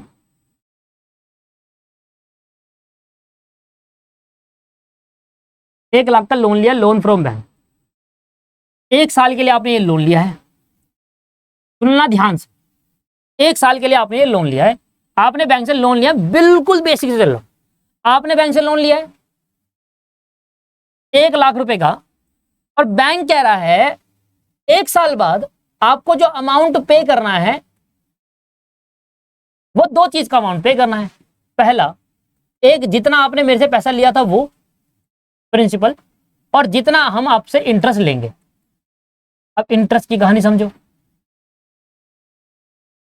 1 लाख रुपए तो आपसे लेंगे जो आपने हमसे लिया था, साथ में हम आपसे 10,000 रुपए एक्स्ट्रा लेंगे, तो आपको 1 साल बाद 1,10,000 रुपए पे करना होगा। तो बैंक आपसे क्या चलेगी, बैंक आपसे इंटरेस्ट चार्ज करेगा। बैंक हमसे क्या चार्ज करेगा दोस्तों, इंटरेस्ट चार्ज करेगा 10%। अब बैंक के 10% इंटरेस्ट क्यों चार्ज करेगा, किसी को पता है इसका रीजन? बैंक ये इंटरेस्ट क्यों चार्ज करेगा, बैंक हमसे पैसा इंटरेस्ट का क्यों लेता है? अब आपको समझिए, बैंक हमसे पैसा क्यों लेता है। आपने कभी सोचा इस बारे में कि यार आज मैं बैंक से 1 लाख रुपए ले रहा हूं, बैंक हमसे 1,10,000 मतलब 10,000 हमसे बैंक एक्स्ट्रा ले रहा है। बैंक हमसे इंटरेस्ट इसलिए लेता है क्योंकि जो सामान आज 1 लाख रुपए का मिलेगा वो सामान 1 साल बाद 1,10 का मिलेगा। महंगाई आए समझ में? बैंक आपसे 10,000 रुपए ले रहे हैं इन्फ्लेशन के, महंगाई के। भाई आज जो सामान मुझे 1 लाख रुपए का मिल जाएगा, मान लो एक सोनी का टीवी अगर मैं आज खरीदूं, मान लो 2022 में मैं सोनी का टीवी खरीदूंगा तो वो 1 लाख रुपए का आएगा, और वही टीवी अगर मैं 2023 में खरीदूं 1 साल बाद तो वो 1,10,000 का आएगा। बैंक आपसे इंटरेस्ट के तौर पे, ब्याज के तौर पे महंगाई का लेता है, इन्फ्लेशन का डिफरेंस लेता है कि भाई जो सामान आज 1 लाख का आएगा वही सामान खरीदने के लिए मुझे 1,10,000 पे करने होंगे, 10,000 एक्स्ट्रा पे करने होंगे, वो 10,000 तुम भरो, वो 10,000 तुम दो भैया। समझ में आ गया? तो बैंक आपसे जो इंटरेस्ट का अमाउंट लेता है वो इन्फ्लेशन है। और दोस्तों ये भी तो है, अगर आप इधर देखें, इधर भी यही कहानी हो रही है। ये जो 8% ऑफ रेट ऑफ इंटरेस्ट है ये इन्फ्लेशन की वजह से है। महंगाई बढ़ेगी दोस्त, धीरे धीरे महंगाई बढ़ेगी, और महंगाई बढ़ने पे चीजें महंगी होती चली जाएगी। तो इंटरेस्ट, ब्याज बैंक इसलिए लेता है क्योंकि जो पर्टिकुलर चीज 2022 में 1 लाख की, वही चीज 1,10,000 खर्च करने पड़ेंगे तब मिलेगी मुझे, मतलब 10,000 की महंगाई बढ़ जाएगी उस 1 साल के अंदर। अगर मैं आपसे एक चीज आपसे मैं पूछूं कि अगर मैं आपसे एक चीज पूछूं, मैंने आपको बोला कि 10% का इंटरेस्ट है, इन्फ्लेशन रेट इंटरेस्ट है, और मुझे 1 साल बाद 1,10,000 पे करने होंगे, तो मैंने बताओ कितनी इन्वेस्टमेंट करी होगी, बता सकते हो क्या आप? मतलब आपने कितना अमाउंट प्रिंसिपल का लगाया होगा, प्रिंसिपल कितना लगाया होगा आपने, उस पर आप कहोगे रेट ऑफ इंटरेस्ट, उस पर आप रेट ऑफ इंटरेस्ट कहोगे, और फिर जाकर आपका पता चल जाएगा अमाउंट। तो फिर आपका अमाउंट नहीं, फिर आपको पता जाएगा सिंपल इंटरेस्ट, मतलब सिंपल इंटरेस्ट नहीं, आपका इंटरेस्ट का अमाउंट निकल जाएगा। अगर मैं 1 लाख रुपए लेता हूं बैंक से और 10% का बैंक में से ब्याज लेता है, तो 1 लाख का 10% 10,000 निकल जाएगा ना इंटरेस्ट मेरा, ऐसे निकलेगा ना इंटरेस्ट, सिंपल है। तो अगर मैं आपसे बोलूं, बताओ मुझे कि प्रिंसिपल आपको अगर मैं ना दूं और आपको मैं रेट ऑफ इंटरेस्ट दूं, तो क्या मेरा इंटरेस्ट निकल जाएगा? सॉरी, अगर आपको मैं प्रिंसिपल अमाउंट ना दूं, रेट ऑफ इंटरेस्ट दूं और इंटरेस्ट बताया आपको, तो क्या आप आपसे प्रिंसिपल निकाल सकते हो? यस। मैंने कहा कि भाई 10% इंटरेस्ट लगेगा, 10,000 रुपए का अमाउंट होता है इंटरेस्ट का, तो बताओ कितना मैंने लिया होगा बैंक से लोन, तो इधर एक्स ले लो, मल्टीप्लाई बाय रेट आपका है 10% और इंटरेस्ट आपका आएगा 10,000 रुपए। इस रेट को उठा के नीचे भेज दो, द वैल्यू ऑफ एक्स मिल जाएगी 10,000 इंटू 10%। पता है क्या कर रहे हो आप? ये फाउंडेशन लेवल पे आपने पढ़ा था एक chapter, simple interest and compound interest, वो कर रहे हो आपके, धीरे धीरे पेज बढ़ा दो। तो अगर आप निकालना चाहते हो, अगर आप निकालना चाहते हो ये वाला अमाउंट इसकी मदद से, तो आप ऐसे निकाल सकते हो। बट मैं आपको एक चीज और बताऊं, मान लो आपको प्रिंसिपल नहीं पता, आपने इस पर्टिकुलर टाइम पे कितना पैसा लगाया वो नहीं पता, आपको पता है कि आपको एक साल बाद, ईयर कितने हैं 1, एक साल बाद आपको 1,10,000 रुपए देने होंगे। आपको पता है एक साल बाद आपको कितने देने होंगे, 1,10,000 रुपए देने होंगे, और रेट ऑफ इंटरेस्ट कितना है, रेट ऑफ इंटरेस्ट है 10% का। तो मुझे बताओ सर कितना मैंने लगाया होगा पैसा, कैसे निकालोगे? आपको पता है दोस्तों ये अमाउंट किससे मिलकर बनता है, एक जो अमाउंट होता है वो किससे मिलकर बनता है सर, अमाउंट मिलकर बनता है प्रिंसिपल प्लस इंटरेस्ट से, है ना। अमाउंट मुझे दे रखा है 1,10,000 रुपये।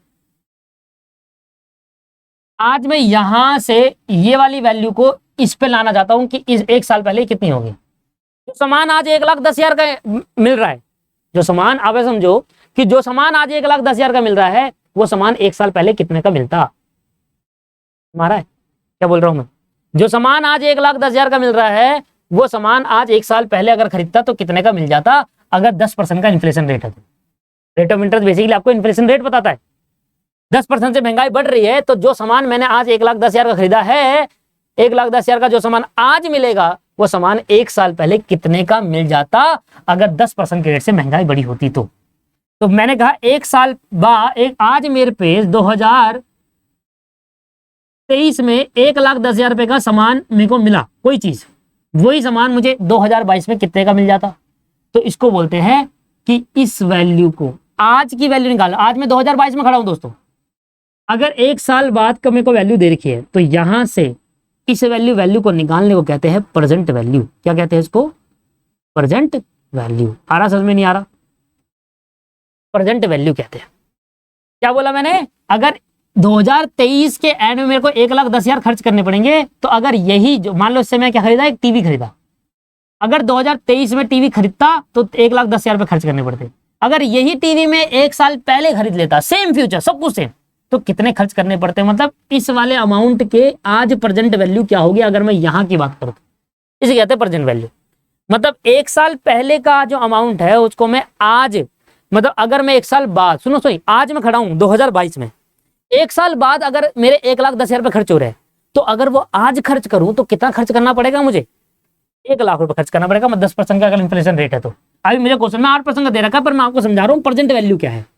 प्रेजेंट वैल्यू मतलब एक साल बाद की जो 1,10,000 है उसकी आज की वैल्यू क्या होगी, आज कितने पे खर्च हो जाएगा, आज वही सामान खरीदने के लिए मुझे कितना खर्च करना पड़ेगा, that is called present value. Principal मुझे पता नहीं और इंटरेस्ट मुझे दे रखा है सर 10%। ओहो, इंटरेस्ट भी नहीं पता मुझे। इंटरेस्ट निकालने का तरीका होता है प्रिंसिपल में 10% मल्टीप्लाई करेंगे तभी तो इंटरेस्ट निकलेगा। बताओ यही तो करेंगे। इंटरेस्ट कैसे निकालते हो आप, 10,000 रुपए कैसे निकालोगे, जो भी प्रिंसिपल होगा उसका 10% निकालोगे तो 10,000 आ जाएगा। अब इसको सॉल्व कर लो, 1,10,000 रुपए, यहाँ प्रिंसिपल के आगे कुछ नहीं तो 1p, यहाँ 10% है तो मतलब 10/100 p हो जाएगा, एक जीरो से एक जीरो कट गई, 10 में 1/10 का मतलब 0.10, 1,10,000 रुपए 1p प्लस 1 को 10 से डिवाइड करूंगा तो 0.1p आ जाएगा, और 1,10,000 रुपए डिवाइडेड बाय, डिवाइड तो बाद में करूंगा, 1,10,000 रुपए इक्वल टू 1.01, सॉरी 1.1 से प्लस कर देंगे दोनों को, 1.1p हो जाएगा। सॉल्व तो कर रहा हूं, 1.1 मतलब p फॉर प्रेजेंट वैल्यू, आज का अमाउंट क्या होगा, 1,10,000 रुपए आज कितने होंगे, समझ में आ रहा है।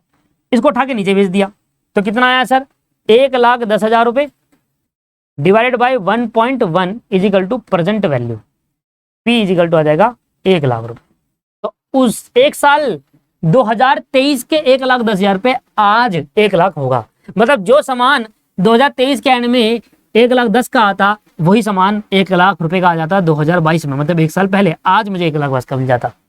तो अगर मुझे एक साल बाद की वैल्यू दे रखी है और मुझे आज की निकालनी है तो उस वैल्यू को पीछे लाना पड़ेगा, that is called present value. अगर आज की वैल्यू चाहिए, उस एक साल बाद का जो अमाउंट है उसको आज की वैल्यू में कन्वर्ट करना है, इसको बोलते हैं प्रेजेंट वैल्यू। ये समझ में आया कैसे कैलकुलेट करा? बड़ा सिंपल है सर। आपको इन्फ्लेशन रेट गिवन होगा, मैं तो बहुत सिंपल चीजें बता दी, आपको इन्फ्लेशन रेट गिवन होगा, यहाँ पर फॉर्मूले बता देते हैं, पता नहीं कौन सा फॉर्मूला है, अरे सिंपल ही तो है। एक साल बाद की आपको प्रेजेंट वैल्यू चाहिए, आपको ये अमाउंट पता है, आपको इन्फ्लेशन रेट पता है, आप इसका इन्फ्लेशन लगा के ये नहीं निकाल सकते? निकाल सकते हैं सर। एंड फॉर्मूला बता दूं आपको मैं, एंड फॉर्मूला। अब स्टूडेंट क्या करते हैं, एंड फॉर्मूला रट लेते हैं, फिर भूल जाते, फिर आता नहीं। कॉन्सेप्ट को समझो तो बड़ा सिंपल है। सिंपल इंटरेस्ट कंपाउंड इंटरेस्ट लगाया हमने एफएम में, जो आप पढ़ते थे ना, ये प्रेजेंट वैल्यू फ्यूचर वैल्यू, ये simple interest compound interest math है, ये सिर्फ सेम मैथ है। ये तो लगाया, ऐसे तो निकालते हैं। प्रिंसिपल और इंटरेस्ट, इंटरेस्ट कैसे निकालोगे? सिंपल इंटरेस्ट, प्रिंसिपल को 10 से मल्टीप्लाई करके, अगर आप प्रिंसिपल अमाउंट को 10 से मल्टीप्लाई करेंगे तभी तो 10,000 पे आएगा। आपने दिया नहीं था प्रिंसिपल की जगह, लिख दिया और उसको सॉल्व करके आपने वहां भेज दिया, प्रेजेंट वैल्यू आ गया आपके पास। ठीक है जी, तो ये हमारी प्रेजेंट वैल्यू है और ये हमारी फ्यूचर वैल्यू है, इसको फ्यूचर वैल्यू कहते हैं। इस तरीके से आपने कैलकुलेट करा, इस तरीके से आपने कैलकुलेट करा। अब ये कैलकुलेट करना तो मैंने आपको सिखा दिया, अब ये करते क्यों है, इसका लॉजिक भी आपको मैं देना है कि मैंने ये करना क्यों है लाइफ साइकिल कॉस्टिंग के अंदर ना, ये करना क्यों है। इतनी बात समझ में आ गई कैसे कैलकुलेट करा। अब आ जाओ एग्जाम्पल के अंदर। एग्जाम्पल के अंदर आपको क्या क्या गिवन था?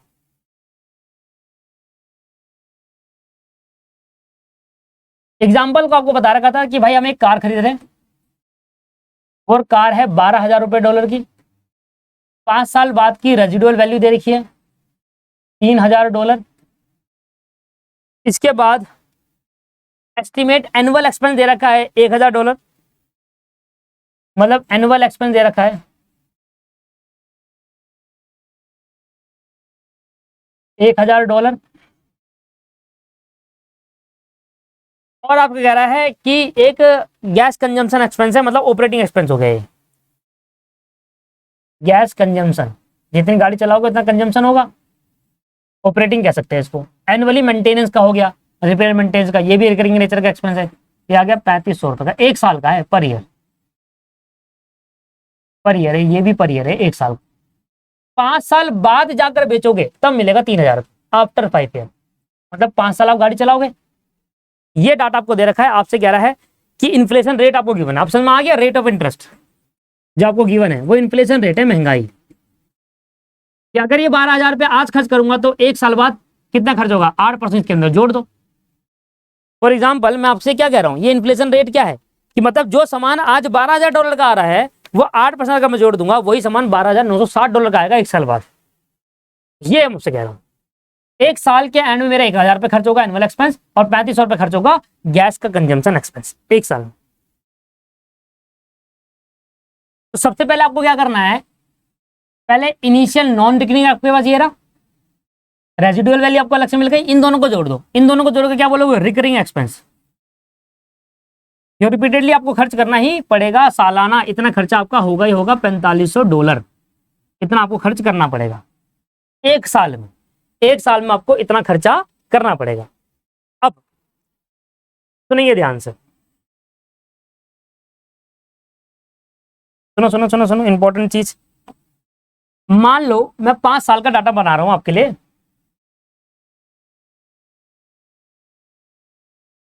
ठीक है। मुझे ना आज की लाइफ साइकिल कॉस्टिंग चाहिए दोस्तों, मुझे ना आज की लाइफ साइकिल कॉस्टिंग चाहिए, मतलब आज ये मेरा 0 मतलब स्टार्टिंग पॉइंट है। यहां मेरा पहला साल हुआ, फर्स्ट ईयर, यहां मेरा सेकंड ईयर हुआ, छोटा छोटा हो गया। ये मान लो फर्स्ट ईयर है, 1 साल बीत गया, ये सेकंड है, ये थर्ड है, और ये फोर्थ है, और ये फिफ्थ। 5 साल कार खरीदोगे उसके बाद बिकेगी ना, 5 साल बाद कार खरीदोगे उसके बाद बिकेगी, मतलब 5 साल कार चलाओगे तब जाकर बेचोगे ना दोस्त, है ना। चलो अब इधर देखो, क्या देखना है आपको, मुझे चाहिए कि इस पर्टिकुलर पॉइंट में मेरी लाइफ साइकिल कॉस्टिंग क्या होगी, मतलब आज मेरी लाइफ साइकिल कॉस्टिंग क्या है, मेरे हिसाब से आज के दाम मेरी लाइफ साइकिल कॉस्टिंग है। अब इन्फ्लेशन रेट जो है दोस्तों वो बढ़ रहा है, 8% हर साल बढ़ रहा है इन्फ्लेशन रेट, मतलब 8% जो दे रखा है वो हर साल बढ़ता है। पहले साल में आपके $4500 खर्च होते हैं, सुनना ध्यान से। दूसरे साल में भी हर साल $4500 खर्च होते हैं। आप हर साल आपके $4500 खर्च होते हैं, हर साल आपके $4500 खर्च होते हैं, ठीक है सर। एक साल बाद, एक साल में आपके जब $4500 खर्च होंगे, मुझे बताओ जिस दिन मैंने एसेट खरीदी है उस दिन इसकी क्या वैल्यू रहेगी। जो चीज आप एक साल में 45, मतलब एक साल पहले साल में जब आप 4500 खर्च करोगे, मतलब ये वो पर्टिकुलर दिन है, आपको मैं डे बता देता हूँ। मान लो ये 1 जनवरी है 2022 का, और ये 31 मार्च है 31 दिसंबर है 2022।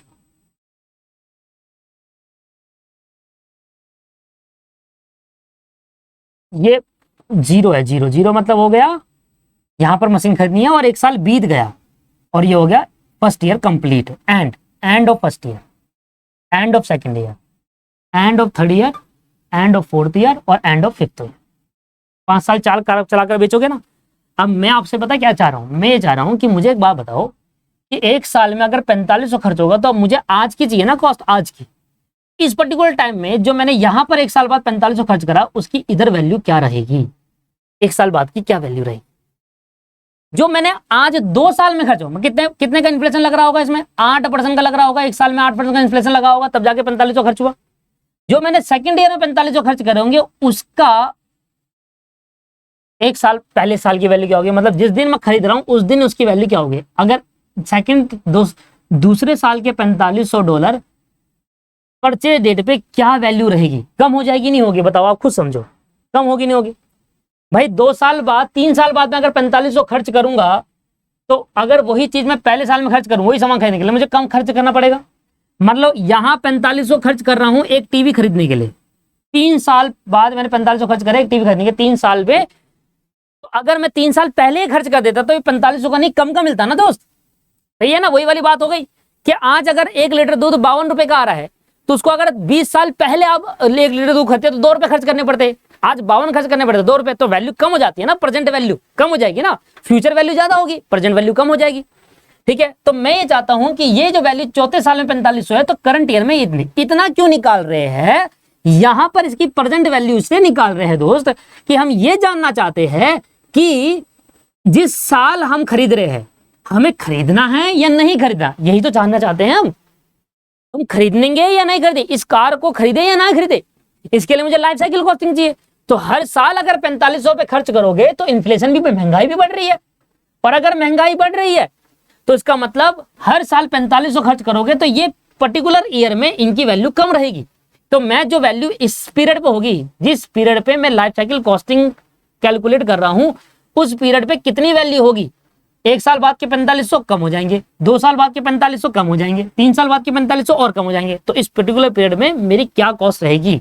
इसलिए प्रेजेंट वैल्यू का कॉन्सेप्ट हम लाइफ साइकिल कॉस्टिंग करते हैं, क्योंकि life cycle costing on the date of purchase है, परचेज करने से पहले मैं एस्टिमेट कर रहा हूं, मैं अनुमान लगा रहा हूं कि टोटल कॉस्ट क्या होगी। तो टोटल 5 साल की रिकरिंग कॉस्ट क्या होगी, अगर 5 साल में 4500 खर्च हो रहा है तो 4500 पहले साल के एंड में, तो इस पर इसकी वैल्यू कम हो जाएगी। अगर यहाँ 4500 है तो यहाँ महंगाई 2 बार बढ़ी है, तो 2 साल की महंगाई कम कर देंगे, 3 साल की महंगाई यहाँ कम करके यहाँ देखेंगे कि यहाँ इस पर्टिकुलर पॉइंट पे कितनी वैल्यू बच रही है। This is the concept of present value, कि हमने प्रेजेंट वैल्यू का लाइफ साइकिल में क्यों यूज करा गया, क्योंकि हम चाहते हैं कि जिस दिन हम खरीदे उस दिन हमें ये रिकरिंग कॉस्ट क्या आने वाली है। अगर मैं ये सारी कॉस्ट जोड़ दूं 5 साल की, तो आपने 5 साल की महंगाई भी जोड़ दी उसके अंदर। महंगाई का क्या करोगे, वो तो होनी है, वो आपके हाथ में थोड़ी ना है, वो तो होगी। महंगाई को हटा दो आप, महंगाई के बिना बताओ, इन्फ्लेशन के बिना बताओ क्या कॉस्ट आएगी। इसलिए इन्फ्लेशन को जीरो कर रहा हूं, इनमें 2 साल का इन्फ्लेशन, इसमें 3 साल का, इसमें 4 साल का, इसमें 5 साल का, इसमें इन्फ्लेशन लगा इतना, उसकी कॉस्ट को कम करेंगे। बताइए समझ में आ गया, कॉन्सेप्ट क्लियर है, करेंगे कैसे उसकी देख लेते हैं। ये आपने फाइनेंशियल मैनेजमेंट में सीखा, पर मैंने अभी आपको सिखाया same simple interest compound interest वाला चैप्टर पढ़ा था फाउंडेशन के अंदर, वो है इसके सिंपल इंटरेस्ट वाला। मुझे ये वाली वैल्यू नहीं पता, मान लो ये प्रिंसिपल है, 8% का रेट है और ये 4500 है अमाउंट। अब आपको पता है, आपको एक चीज पता है क्या, कि सर जो सिंपल इंटरेस्ट है आप वो कैसे निकालते हैं, इंटरेस्ट कैसे निकालते हो आप। मैं आपको एक एंड फॉर्मूला दे दूंगा, क्योंकि फॉर्मूला तो जरूरी है इसके अंदर, इसके बिना तो हो नहीं पाएगा, पर मैं आपको फॉर्मूला बनाने का कौन सा बता रहा हूं, कैसे बना वो फॉर्मूला। मैं 1 साल की बात कर रहा हूं, सिर्फ अभी 1 साल की। 1 साल बाद के 4500, मतलब यहां पर जो 4500 है डॉलर, वो 1 साल पहले क्या रहेंगे इस पर्टिकुलर पॉइंट पे। महंगाई कितने से बढ़ रही है, रेट ऑफ इंटरेस्ट कितना दे रखा है आपको, 8%। 8% से महंगाई बढ़ी, मतलब एक तरीके से मान लो सिंपल इंटरेस्ट है, आपको प्रिंसिपल निकालना है, आपको रेट गिवन है, और आपको एसआई दे रखा है, ओ सॉरी अमाउंट दे रखा है, अमाउंट दे रखा है। बचपन में सिखाया था आपको, वही है चीज। इस वैल्यू को यहां बताना है कि आपने कितना लगाया हो, सिंपल। इधर देखो, सिंपल इंटरेस्ट निकालने का फॉर्मूला होता था, प्रिंसिपल में मल्टीप्लाई कर दूंगा रेट अपॉन 100, और फिर मल्टीप्लाई कर दूंगा कितने टाइम का आप निकाल रहे हो। अगर आप 1 साल का निकाल लो तो 1 से मल्टीप्लाई, 2 साल का निकाल लो तो 2 से मल्टीप्लाई, 3 साल का निकाल लो तो 3 से मल्टीप्लाई, ठीक है ना। अब एसआई, सिंपल इंटरेस्ट निकालने का तरीका, प्रिंसिपल आपको नहीं पता, रेट आपको गिवन है 8%, 8/100, और आपको कितने साल का निकालना है, 1 साल का। मल्टीप्लाई कर दिया तो ऐसा ही आ जाएगा सर 0.8p, ये आपके पास ऐसा ही आ जाएगा 0.8p, ठीक है ना सर। सिंपल है, मैंने आपको पहले भी सिखाया। आपको पता है अमाउंट जो होता है, जो अमाउंट है वो principal plus present value plus inflation के रेट से बड़ा होगा, मतलब यही सिंपल इंटरेस्ट मतलब इन्फ्लेशन, सिंपल इन्फ्लेशन। ये अमाउंट जो है प्रेजेंट वैल्यू में इन्फ्लेशन ऐड करके ये आया होगा ना, तो $4500 है, मुझे प्रेजेंट वैल्यू चाहिए, इन्फ्लेशन कितना जुड़ा, 0.8p के रेट से जुड़ा है, उठा के नीचे भेज देंगे, इधर 1 है, इधर 1 है दोस्तों, 4500 पी बाहर कॉमन आ जाएगा, 1 + 0.8 हो जाएगा, उठा के नीचे भेज देंगे, 4500 डिवाइड बाई 1 + 0.8, ये आ जाएगा पी, कर दो 4500 डिवाइड बाई 1.08, 1.08 कर दिया, नहीं 1.8 करना होगा, 4500 डिवाइड बाई 1.8, 2500, कितना आया सर,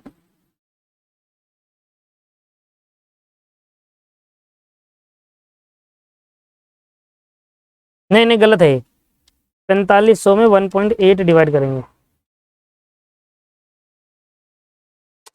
0.8 है, यहाँ गलती कर दी ना, 8/100 का मतलब है 0.08, सही 0.08 हो गया ना, 8/100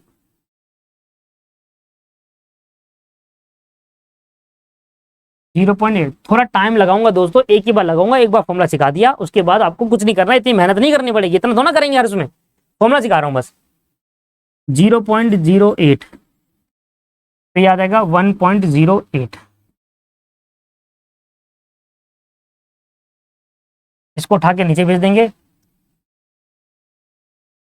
तो 1 + 0.8 है तो 1.08 आ जाए। तो 4500 को डिवाइड करेंगे 1.08, याद आएगा 4166, ऑटोमेटिकली कम होना है, 4166.6 जा रहा है तो 67 कर दे रहा हूं, इतना हो जाएगा।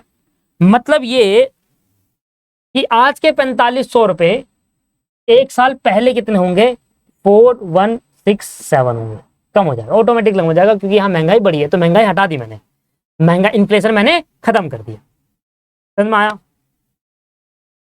अगर अगर दोस्तों ये 2 साल का होता तो फर्क पता क्या आता, यहाँ 1 की जगह 2 हो जाता, और ये 8 8 2 16 हो जाता है, यहाँ इतना फर्क आता, बाकी सारा वही।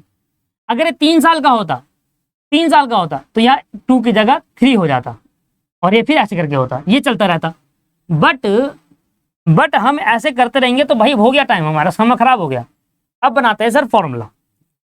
बेसिकली आपको फॉर्मूला कैसे बनाना है, प्रेजेंट वैल्यू को, अगर आप किसी फ्यूचर वैल्यू को प्रेजेंट वैल्यू में कन्वर्ट करना चाहते हैं तो उसका फॉर्मूला, अगर आप सिर्फ इतना पार्ट देखिए, सिर्फ यहाँ पर इधर देखो, नॉर्मल क्या चाहिए, कितना सिंपल है। यहाँ पर हमने क्या करा है, बेसिकली 1 साल का था ना, ये 1 साल का ही तो है, ये 1 ईयर का तो था, ये 1 ईयर में क्या करा हमने, 4500 को अगर मैं 1 साल पहले लाना चाहूं तो 1 + 0.08 टू पावर 1 करा, 1 साल के लिए 1 करा। 2 साल होगा तो यहाँ पर पावर चेंज आएगी, 2 हो जाएगा, 3 साल होगा तो 3 हो जाएगी, 4 साल होगा तो 4 हो जाएगी, 1 साल का आ जाएगा। 2 साल के लिए पावर 2, 3 साल के लिए पावर 3, 3 साल पीछे की आ जाएगी, 4 साल का पीछे का प्रेजेंट वैल्यू निकालना है तो 4 आ जाएगा डिवाइड बाय, और कुछ नहीं है। मतलब ये क्या है 4500, पता है आपको, फॉर्मूला बनाओ, ये 4500 क्या है? Future value. क्या है ये? Future value. ये 4500 क्या है? आया मेरा क्या? 4500 डिवाइडेड बाय 1 प्लस 0.08 की पावर 1। अब एक एक करके सुनो क्या क्या चीज है, सुनो ध्यान से। कॉन्सेप्ट आपको क्लियर करा दिया कि ये कैसे आया 4500 अपन 1 प्लस 08, ये कैसे आया सर? ऐसे आया, ये था कॉन्सेप्ट। इसको उठा के नीचे भेजा तो प्रेजेंट वैल्यू आ गई, एक साल पहले की प्रेजेंट वैल्यू, एक साल पहले की 4500 की प्रेजेंट वैल्यू। अब सुनो ये क्या है? ये है मेरी फ्यूचर वैल्यू, ठीक है, ये तो 1 हो गया। ये क्या है? मेरा रेट ऑफ इंटरेस्ट। और ये क्या है? मेरा ईयर। कौन से ईयर की आपको प्रेजेंट वैल्यू चाहिए? एक साल पहले की चाहिए। तो अगर आपको डिवाइड कर रहे हो, डिवाइड करने का मतलब पीछे आना है, क्योंकि डिवाइड करने से क्या होगा दोस्त, सुनो ध्यान से। अगर मैं किसी चीज को डिवाइड कर रहा हूं तो वैल्यू कम हो रही है उसकी। अगर मैं किसी चीज को किसी से डिवाइड करता हूं तो उसकी वैल्यू कम हो जाती है, मल्टीप्लाई करूंगा तो बढ़ेगी। अगर सेम चीज देखो तो इसका पहले फॉर्मूला लिख देता हूं, क्या है? Future value. फॉर्मूला मैंने आपको बनाना सिखा दिया। Future value divided by 1 plus rate upon 100 और ईयर। ये है सर असली फॉर्मूला, और ये मैंने आपको अभी भी निकालना सिखाया, जस्ट कुछ नहीं रटवाया है, सब कुछ लिखा है, सिंपल इंटरेस्ट वाले फॉर्मूले से बताया। ये ना 2 साल का प्रेजेंट वैल्यू चाहिए 2 कर देना है, ईयर को 3 साल की चाहिए 3 कर देना है। अब मैंने डिवाइड कराने का रीजन तो आपको बता दिया, निकालना, पर डिवाइड करने से और मल्टीप्लाई करने से फर्क क्या होगा देखो। अगर मैं 4500 को, अगर मैं 4500 को 1.008 मतलब 1.08 से डिवाइड करूं तो मेरी वैल्यू 4500 से कम आएगी। और अगर मैं 4500 को मल्टीप्लाई करूं 1.08 से तो मेरी वैल्यू ज्यादा आएगी, तो मेरी वैल्यू ज्यादा आएगी। ऑब्वियस सी बात है, 4500 को 1 पॉइंट से डिवाइड करोगे तो 1 ज्यादा से डिवाइड कर रहे हो ना, 1 से थोड़ा ना। 4500 को 1.08 से डिवाइड करोगे तो आ जाएगी 4860, और इससे 4500 को 1.08 से डिवाइड करोगे तो आएगी 4167। देख रहे हो, डिवाइड करने से क्या होगा, ये वैल्यू कम हो जाएगी, और मल्टीप्लाई करने से ये वैल्यू बढ़ जाएगी 4860। अब पता क्या हुआ, अगर आपको प्रेजेंट वैल्यू से फ्यूचर वैल्यू में जाना है तो 1 प्लस रेट को मल्टीप्लाई करो, और अगर आपको प्रेजेंट फ्यूचर वैल्यू से प्रेजेंट वैल्यू पीछे आना है तो डिवाइड, आगे जाना है तो मल्टीप्लाई। सिंपल। किस चीज से? 1 प्लस रेट अपॉन में ईयर, इससे। अगर आपको ये ट्रिक है बस, और कुछ नहीं। पीछे आना है, वैल्यू कम करनी है, डिवाइड, आगे बढ़ना है, मल्टीप्लाई, और कुछ नहीं है। कॉन्सेप्ट मैं आपको सिखा चुका, कैसे आया फॉर्मूला मैं आपको बता चुका, ये रहा फॉर्मूला। अब अप्लाई कर दीजिए, आ जाइए। 4500 को मैंने क्या करा, मेरा रेट इन्फ्लेशन कितना है? 8% का इन्फ्लेशन है, तो पावर 2 करके क्या होगा, 2 बार ले रहा हूं मैं, पावर 2 करके क्या हो रहा है, एक 8% इधर, एक 8% इधर। तो अब मैं क्या करूंगा, यहां पर इसकी वैल्यू निकालने के लिए 4500 को डिवाइड करेंगे 1 प्लस रेट अपॉन 100 की पावर 2, क्योंकि 2 बार इन्फ्लेशन जुड़ा हुआ है इसके अंदर, 2 बार कम करूंगा तो 1.08 हो जाएगा। दोबारा सुन लो, 4500 1 प्लस 8 अपॉन 100 की पावर 2 करना था, डिवाइड बाय 45, ये था। इसको सॉल्व करा है, 8 अपॉन 100 0.8, बस कर दिया 1.08 की पावर 2, आपका इन्फ्लेशन आ जाएगा, आपका बढ़ जाएगा। इधर इस वाले को कैसे करेंगे, 4500 1.08 की पावर 3, 4500 1.08 की पावर 4, और 4500 1.08 की पावर 5। अगर 10% होता तो 1.1 की पावर होता। सही आ गया। अब ये 2 से डिवाइड करेंगे, 2 से पावर का मतलब क्या है, 2 बार इन्फ्लेशन ऐड था तो 2 बार पीछे जा रहे हैं, 3 बार इन्फ्लेशन आता है 3 बार पीछे जा रहे हैं। आ जाओ एक एक करके लिखो, 4500 1.08, इसको सॉल्व करने का तरीका मैं आपको बता देता हूं एक बार, कि आपको पहले 1.08 को मल्टीप्लाई करो 2 बार, फिर डिवाइड कैसे करें। इसको तरीका क्या है सुनो। अब आपको ऐसे करने में बहुत टाइम लग जाएगा, पहले इसको मल्टीप्लाई करेंगे फिर डिवाइड करेंगे। तो एक काम कर सकते हैं, देखो बेसिकली इसको क्या करना है, ये प्रेजेंट वैल्यू में आ गया। बेसिकली मैंने क्या करना है, मुझे प्रेजेंट वैल्यू चाहिए ऑफ रिकरिंग एक्सपेंस, है ना, ये चाहिए ना, रिकरिंग एक्सपेंस की मुझे प्रेजेंट वैल्यू चाहिए। पहले साल की प्रेजेंट वैल्यू क्या होगी, 4500 डिवाइडेड बाय 1.08 की पावर 1, पहले साल की सब क्या आ जाएगी, प्लस करूंगा ना, क्योंकि जो भी अमाउंट यहां पर आएंगे एक साल पहले का इसका जो अमाउंट आएगा यहाँ पर, इसका जो अमाउंट आएगा यहाँ, और यहाँ आकर सबको जोड़ दूंगा तो प्लस ही हो रहा है। तो बेसिकली मैं क्या कर रहा हूँ, पहले साल का 4500 डिवाइड बाई 1.08, दूसरे साल का 4500 डिवाइड 1.08, तीसरे साल का पहले प्रेजेंट वैल्यू निकाली फिर ऐड कराए। ये भी प्रेजेंट वैल्यू हमें आ गया, पहले साल की प्रेजेंट वैल्यू, दूसरे साल की प्रेजेंट वैल्यू, 3 साल की प्रेजेंट वैल्यू, 4 साल की, 5 साल की, सबको प्रेजेंट वैल्यू में लाकर फिर ऐड कराए दोस्त। मुझे लग रहा है टाइम ज्यादा हो गया है, मुझे पता है, पर एक ही क्लास में लगेगा ये टाइम, दूसरी क्लास में आपको इतना समझाने की जरूरत नहीं पड़ेगी, आप समझ जाओगे ऑटोमेटिकली। कॉन्सेप्ट क्लास है ना, टाइम तो लगेगा ही, और फाइनल में हो, छोटे बच्चे थोड़ी ना हो भाई, 1 घंटे की क्लास थोड़ी ना होगी, करते रहो, मैं पढ़ा रहा हूँ तुम भी पढ़िए। बस ये क्वेश्चन खत्म करा के खत्म कर दूंगा क्लास, नेक्स्ट क्लास में क्वेश्चन कराऊंगा। नेक्स्ट क्लास में जो क्वेश्चन होंगे ना स्टडी मैट के, बहुत खतरनाक क्वेश्चन है, इसके लिए आपको डीपली समझाना पड़ेगा चीजों को। करो इसको सॉल्व। अब सॉल्व करने का क्या है चेक करो ना, 4500 सब में है, बाहर निकाल दो कॉमन, 1 अपॉन में 1.08 की पावर 1, 1 अपॉन में 1.08 की पावर 2, 1 अपॉन में 1.08 की पावर 3, 1 अपॉन में 1.08 की पावर 4, और 1 अपॉन में 1.08 की पावर 5।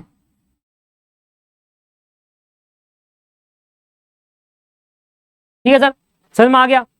अब इन सबको प्लस कर लो पहले, 4500 पर इकट्ठा मल्टीप्लाई, अरे बार बार 4500 डिवाइड करने का बेनिफिट क्या है, एक बार 4500 बाहर ले आओ, पहले साल की प्रेजेंट वैल्यू, दूसरे साल की, तीसरे साल की, चौथे साल की, 5 साल की प्रेजेंट वैल्यू को ऐड कर लो, फिर इकट्ठा मल्टीप्लाई कर लो, बात एक ही है। अलग अलग करोगे तब भी सेम आंसर, एक साथ पहले इनको ऐड करके फिर मल्टीप्लाई करो तब भी सेम आंसर, प्रूव कर सकते हैं आप। मैथ है ना, कैलकुलेशन है, मैथ में 4500 कॉमन आ रहा, बाहर ले आओ, फिर इनको ऐड करके मल्टीप्लाई कर दो, सेम आंसर प्रोवाइड करता है मैथ हमें। अब इसको कैसे निकालेंगे जरा देखो, चेक करो, इधर देखना एक बार, इसको कैसे सोल्व करेंगे, देखिए कैसे करना है आपको। 1, सुनो एक ही बार बताऊंगा, ढंग से देखना एक बार अच्छे से ना, कैलकुलेटर में टाइप करो 1, क्योंकि ऊपर 1 है, ठीक है, 1, कैलकुलेटर 1 टाइप करा, फिर डिवाइड करो, किससे, नीचे क्या है 1.08 से, डिवाइड करो 1.08 से। अब जो आंसर आया पहले कर लो, 1, कैलकुलेटर में 1 टाइप करा, डिवाइड करा 1.08 से, इक्वल टू दबा दो,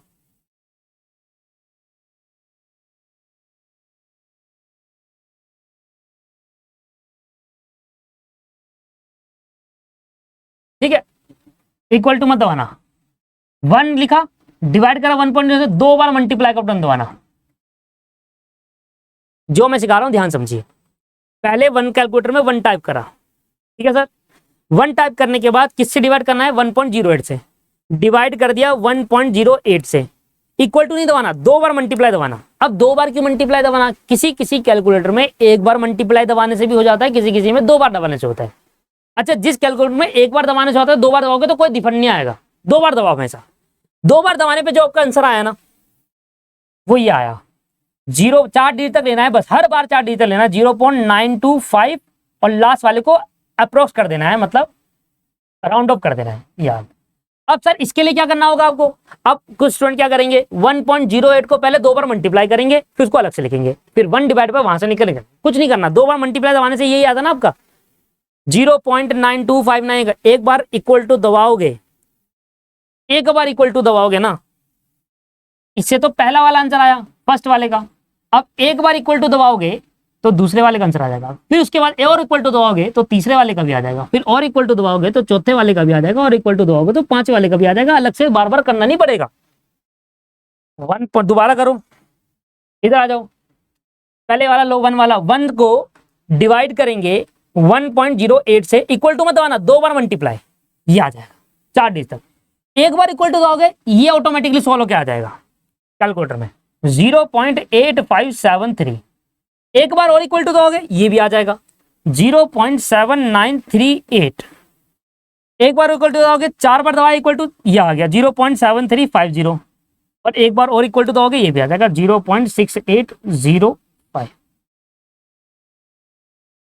अब बच्चे क्या करेंगे, स्टूडेंट क्या करेंगे भाई, ये वाला करने के लिए पहले इसको 2 बार मल्टीप्लाई करो, अलग से लिखो, फिर 1 डिवाइड वो करो, 3 बार मल्टीप्लाई करो, ना ना ना ना, एक बार करने पे ट्रिक क्या है, एक बार डिवाइड करा 1 डिवाइड बाई 1.08, मल्टीप्लाई मत दबाना, 2 बार इक्वल टू दबाना, सॉरी 1 डिवाइडेड बाई 1.08, 2 बार इक्वल टू नहीं दबाना, 2 बार मल्टीप्लाई दबाना है, 2 बार, किसी किसी में एक में भी होता है, किसी में 2 में भी होता है, 2 बार दबाया ये आ गया, फिर इक्वल टू दबाया ये आ गया, फिर एक बार इक्वल टू ये आ गया, फिर एक बार इक्वल टू ये आ गया, फिर एक बार इक्वल टू ये आ गया, जोड़ दीजिए सबको, 0.9259, 0.8573, 0.7938, 0.7350, 0.6805, ये आ गया सर 3.9925 आया सर इसका। इन सबको जोड़ने के बाद ये आया और मल्टीप्लाई बाय 4500 कर देंगे तो पता है क्या होगा, ऐसा करने से 4500 से डिवाइड करेंगे तो आया 17,966.25, 17,966.25, पता है क्या हुआ, देखो मैंने क्या निकाला है 17,966.25, ये सब निकालने के बाद, प्रेजेंट वैल्यू सबकी निकालने के बाद इन सबको जब जोड़ूंगा तो आएगा 17,966.25, डायरेक्टली आ गया मेरे, सब उतारना है, एक भी क्लास एक भी शीट नहीं छोड़नी, समझ में आ गया। अब ये चीज आपको दोबारा नहीं करनी पड़ेगी मेहनत, क्यों नहीं करनी पड़ेगी, अब आपको फॉर्मूला क्या था, फॉर्मूला तो एक ही है सर, अगर आपको लाइफ साइकिल कॉस्टिंग निकालनी है ना तो initial cost plus recurring cost minus scrap value, पर जो रिकरिंग कॉस्ट है ये present value of recurring cost होना चाहिए, और जो स्क्रैप वैल्यू ये भी प्रेजेंट वैल्यू, क्योंकि ये 5 साल बाद की वैल्यू है, मुझे आज करंट की चाहिए भाई, जब मैंने सभी को करंट में करा तो इसको भी करंट में लाओ, ये हर साल इतना 4500 खर्च हो रहा था, मैं सबको करंट में ले आया, क्या था फॉर्मूला लाइफ साइकिल कॉस्टिंग का, सर इनिशियल कॉस्ट था, पूरा लिख लेता हूं, plus present value of recurring cost, recurring cost का मतलब होता है जो रिपीटेडली खर्च होती है, और minus present value of scrap value मतलब रेजिडुअल वैल्यू, जब मैं सभी को करंट पीरियड पे लेकर आया तो इसको भी तो लेकर आनी पड़ेगी, पर इसको एक ही बार करना होगा, सर कैसे,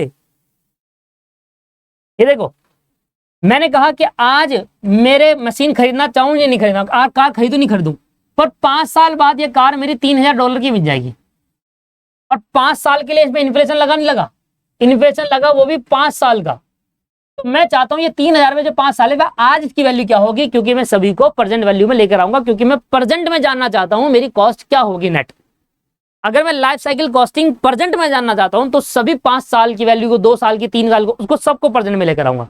मुझे बताओ अगर आप 5 साल की वैल्यू कम होगी या ज्यादा होगी, पीछे लाओगे तो कम होगी और आगे जाओगे तो ज्यादा होगी, सिंपल, क्या करोगे, future value divided by 1 plus rate of interest है 0.8 और कितने साल की लेकर आनी है, 5 साल, खत्म, फ्यूचर वैल्यू 1, अगर आपको पीछे लाना है वैल्यू कम चाहिए तो डिवाइड, ज्यादा चाहिए तो मल्टीप्लाई, क्या आ जाएगा सर, करो,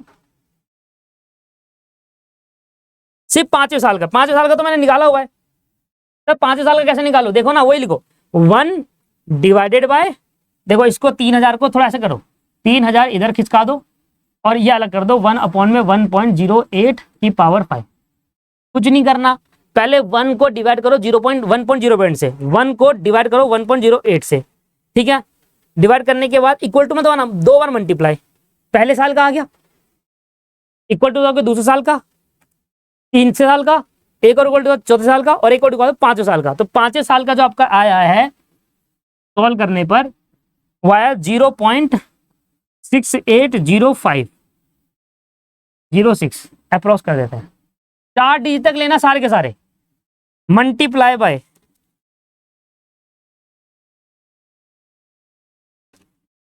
2041.8, तो 5 साल बाद जो इसकी वैल्यू होगी 3,000 रुपए, वो 5 साल पहले कितने की होगी उसकी प्रेजेंट वैल्यू, 2041 रुपए इसकी स्क्रैप वैल्यू होगी, इसको भी प्रेजेंट में लिया आया, इसको भी प्रेजेंट में लिया आया, अब सबका प्रेजेंट वैल्यू मुझे मिल गई है, सॉल्व कर दो आंसर आ गया। इनिशियल कॉस्ट थी मेरी $12,000 की, ये मेरा आ गया 17,966.25, कितने साल का, 5 साल की रिकरिंग कॉस्ट, वो भी आज की वैल्यू पे, प्रेजेंट वैल्यू पे निकाला है, 5 साल की, अगले 5 साल की रिकरिंग कॉस्ट जो आज प्रेजेंट वैल्यू क्या है उसकी, और माइनस स्क्रैप वैल्यू है 2000, कितना है 2041.8, सॉल्व कर लो। ये फॉर्मूला मैं ऑलरेडी आपको बता चुका। This is the net total cost जो आपकी जेब से खर्च होने वाला है, 12,000 17,966.25 माइनस 2,041.80। तो आपकी जेब से खर्च होगा सर 27,924.45 डॉलर। इतना खर्चा होगा पूरी लाइफ में, पूरी लाइफ मतलब 5 सालों में, क्योंकि 5 साल बाद तो बेच ही देनी है आपको। This is the concept. अब ये कॉन्सेप्ट के लिए मैंने आपको इतना टाइम कंज्यूम करा, बट जब मैं आगे वाले क्वेश्चन कराऊंगा ना, अब नेक्स्ट क्लास से जो क्वेश्चन होंगे ना, कुछ टाइम कंज्यूम नहीं होने वाला उसके अंदर, ऐसे होंगे मिनट से पहले। देखना मैं आपको दिखाऊंगा। ये वाली क्लास आपने बिल्कुल डिटेल में उतारनी है। सारी चीजें जो जो स्लाइड मैंने करवाई है वो सारी स्लाइड आपको करनी है, एज इट इज उतारनी है, क्योंकि फिर आप भूल जाओगे। ये सारी स्लाइड उतारनी है आपको, जो जो मैंने आपको यहाँ पर कराई। लो जी, नेक्स्ट क्लास से स्टडी मटेरियल खोल लेना, स्टडी मटेरियल के क्वेश्चन कराऊंगा नेक्स्ट क्लास में। इसके बाद मेरा और कितना रह गया, एक कॉन्सेप्ट और बताना है, product cycle costing. Product cycle costing से रिलेटेड अगर कोई क्वेश्चन आता है तो करा दूंगा, नहीं आएगा तो बाद में एग्जांपल, एक एग्जांपल ये बस का थ्योरी पार्ट है, प्रोडक्ट साइकिल कॉस्टिंग का थ्योरी पार्ट है बस, और कुछ नहीं है। चैप्टर खत्म हो जाएगा। ये आज की क्लास में चैप्टर कॉन्सेप्ट खत्म हो गया है। टाइम लगाया 1.5 घंटा लगाया, पर कॉन्सेप्ट खत्म कर दिया है आज की क्लास में। चैप्टर का फॉर्मूला एक ही है, लाइफ साइकिल कॉस्टिंग का। इनिशियल कॉस्ट वो तो प्रेजेंट वैल्यू में होती है, क्योंकि आज पे कर रहे हैं। जो रिकरिंग कॉस्ट है 5 साल की है, तो 5 साल की सबकी खींच के लाओ प्रेजेंट वैल्यू में, और जो रेजिडुअल वैल्यू इसको भी प्रेजेंट वैल्यू में ले आओ, फिर फॉर्मूला पुट करो, आंसर आ जाएगा। फॉर्मूला मैं आपको सिखा चुका, लॉजिक मैं आपको दे चुका, सब कुछ दे चुका। बस लास्ट में वीडियो अगर पूरी देखी हो एंड तक, तो नीचे कमेंट करके बताना आपको मेरा तरीका सही लगा नहीं चला पढ़ाने का। अब जब स्टडी मैट के क्वेश्चन करोगे आपको लगेगा ये क्या है पढ़ा रहे हैं स्टडी मैट, और जेईई क्लास के बिना स्टडी मैट के क्वेश्चन कर लोगे, पता चल जाएगा आपको स्टडी मैट कितना मुश्किल है। अब आप स्टडी मैट के क्वेश्चन कराऊंगा मैं आपको, आप देखना कि जो मैंने पहली क्लास में कराया था सारा का सारा वैसे ही होगा। चलिए मिलते हैं नेक्स्ट क्लास के अंदर, और नेक्स्ट क्लास में स्टडी मटेरियल के क्वेश्चन करेंगे। और ये प्रोडक्ट लाइफ साइकिल कॉस्टिंग है ना, प्रोडक्ट लाइफ साइकिल का थ्योरी पार्ट है। स्टडी मैट के सारे क्वेश्चन खत्म करने वाले, ये थ्योरी एक क्लास में हो जाएगी खत्म। नेक्स्ट क्लास में मिलते हैं। थैंक यू वीडियो को देखने के लिए। नीचे कमेंट कर सकते हैं, वीडियो को लाइक कर सकते हैं और दोस्तों के साथ शेयर कर सकते हैं। धन्यवाद, थैंक यू।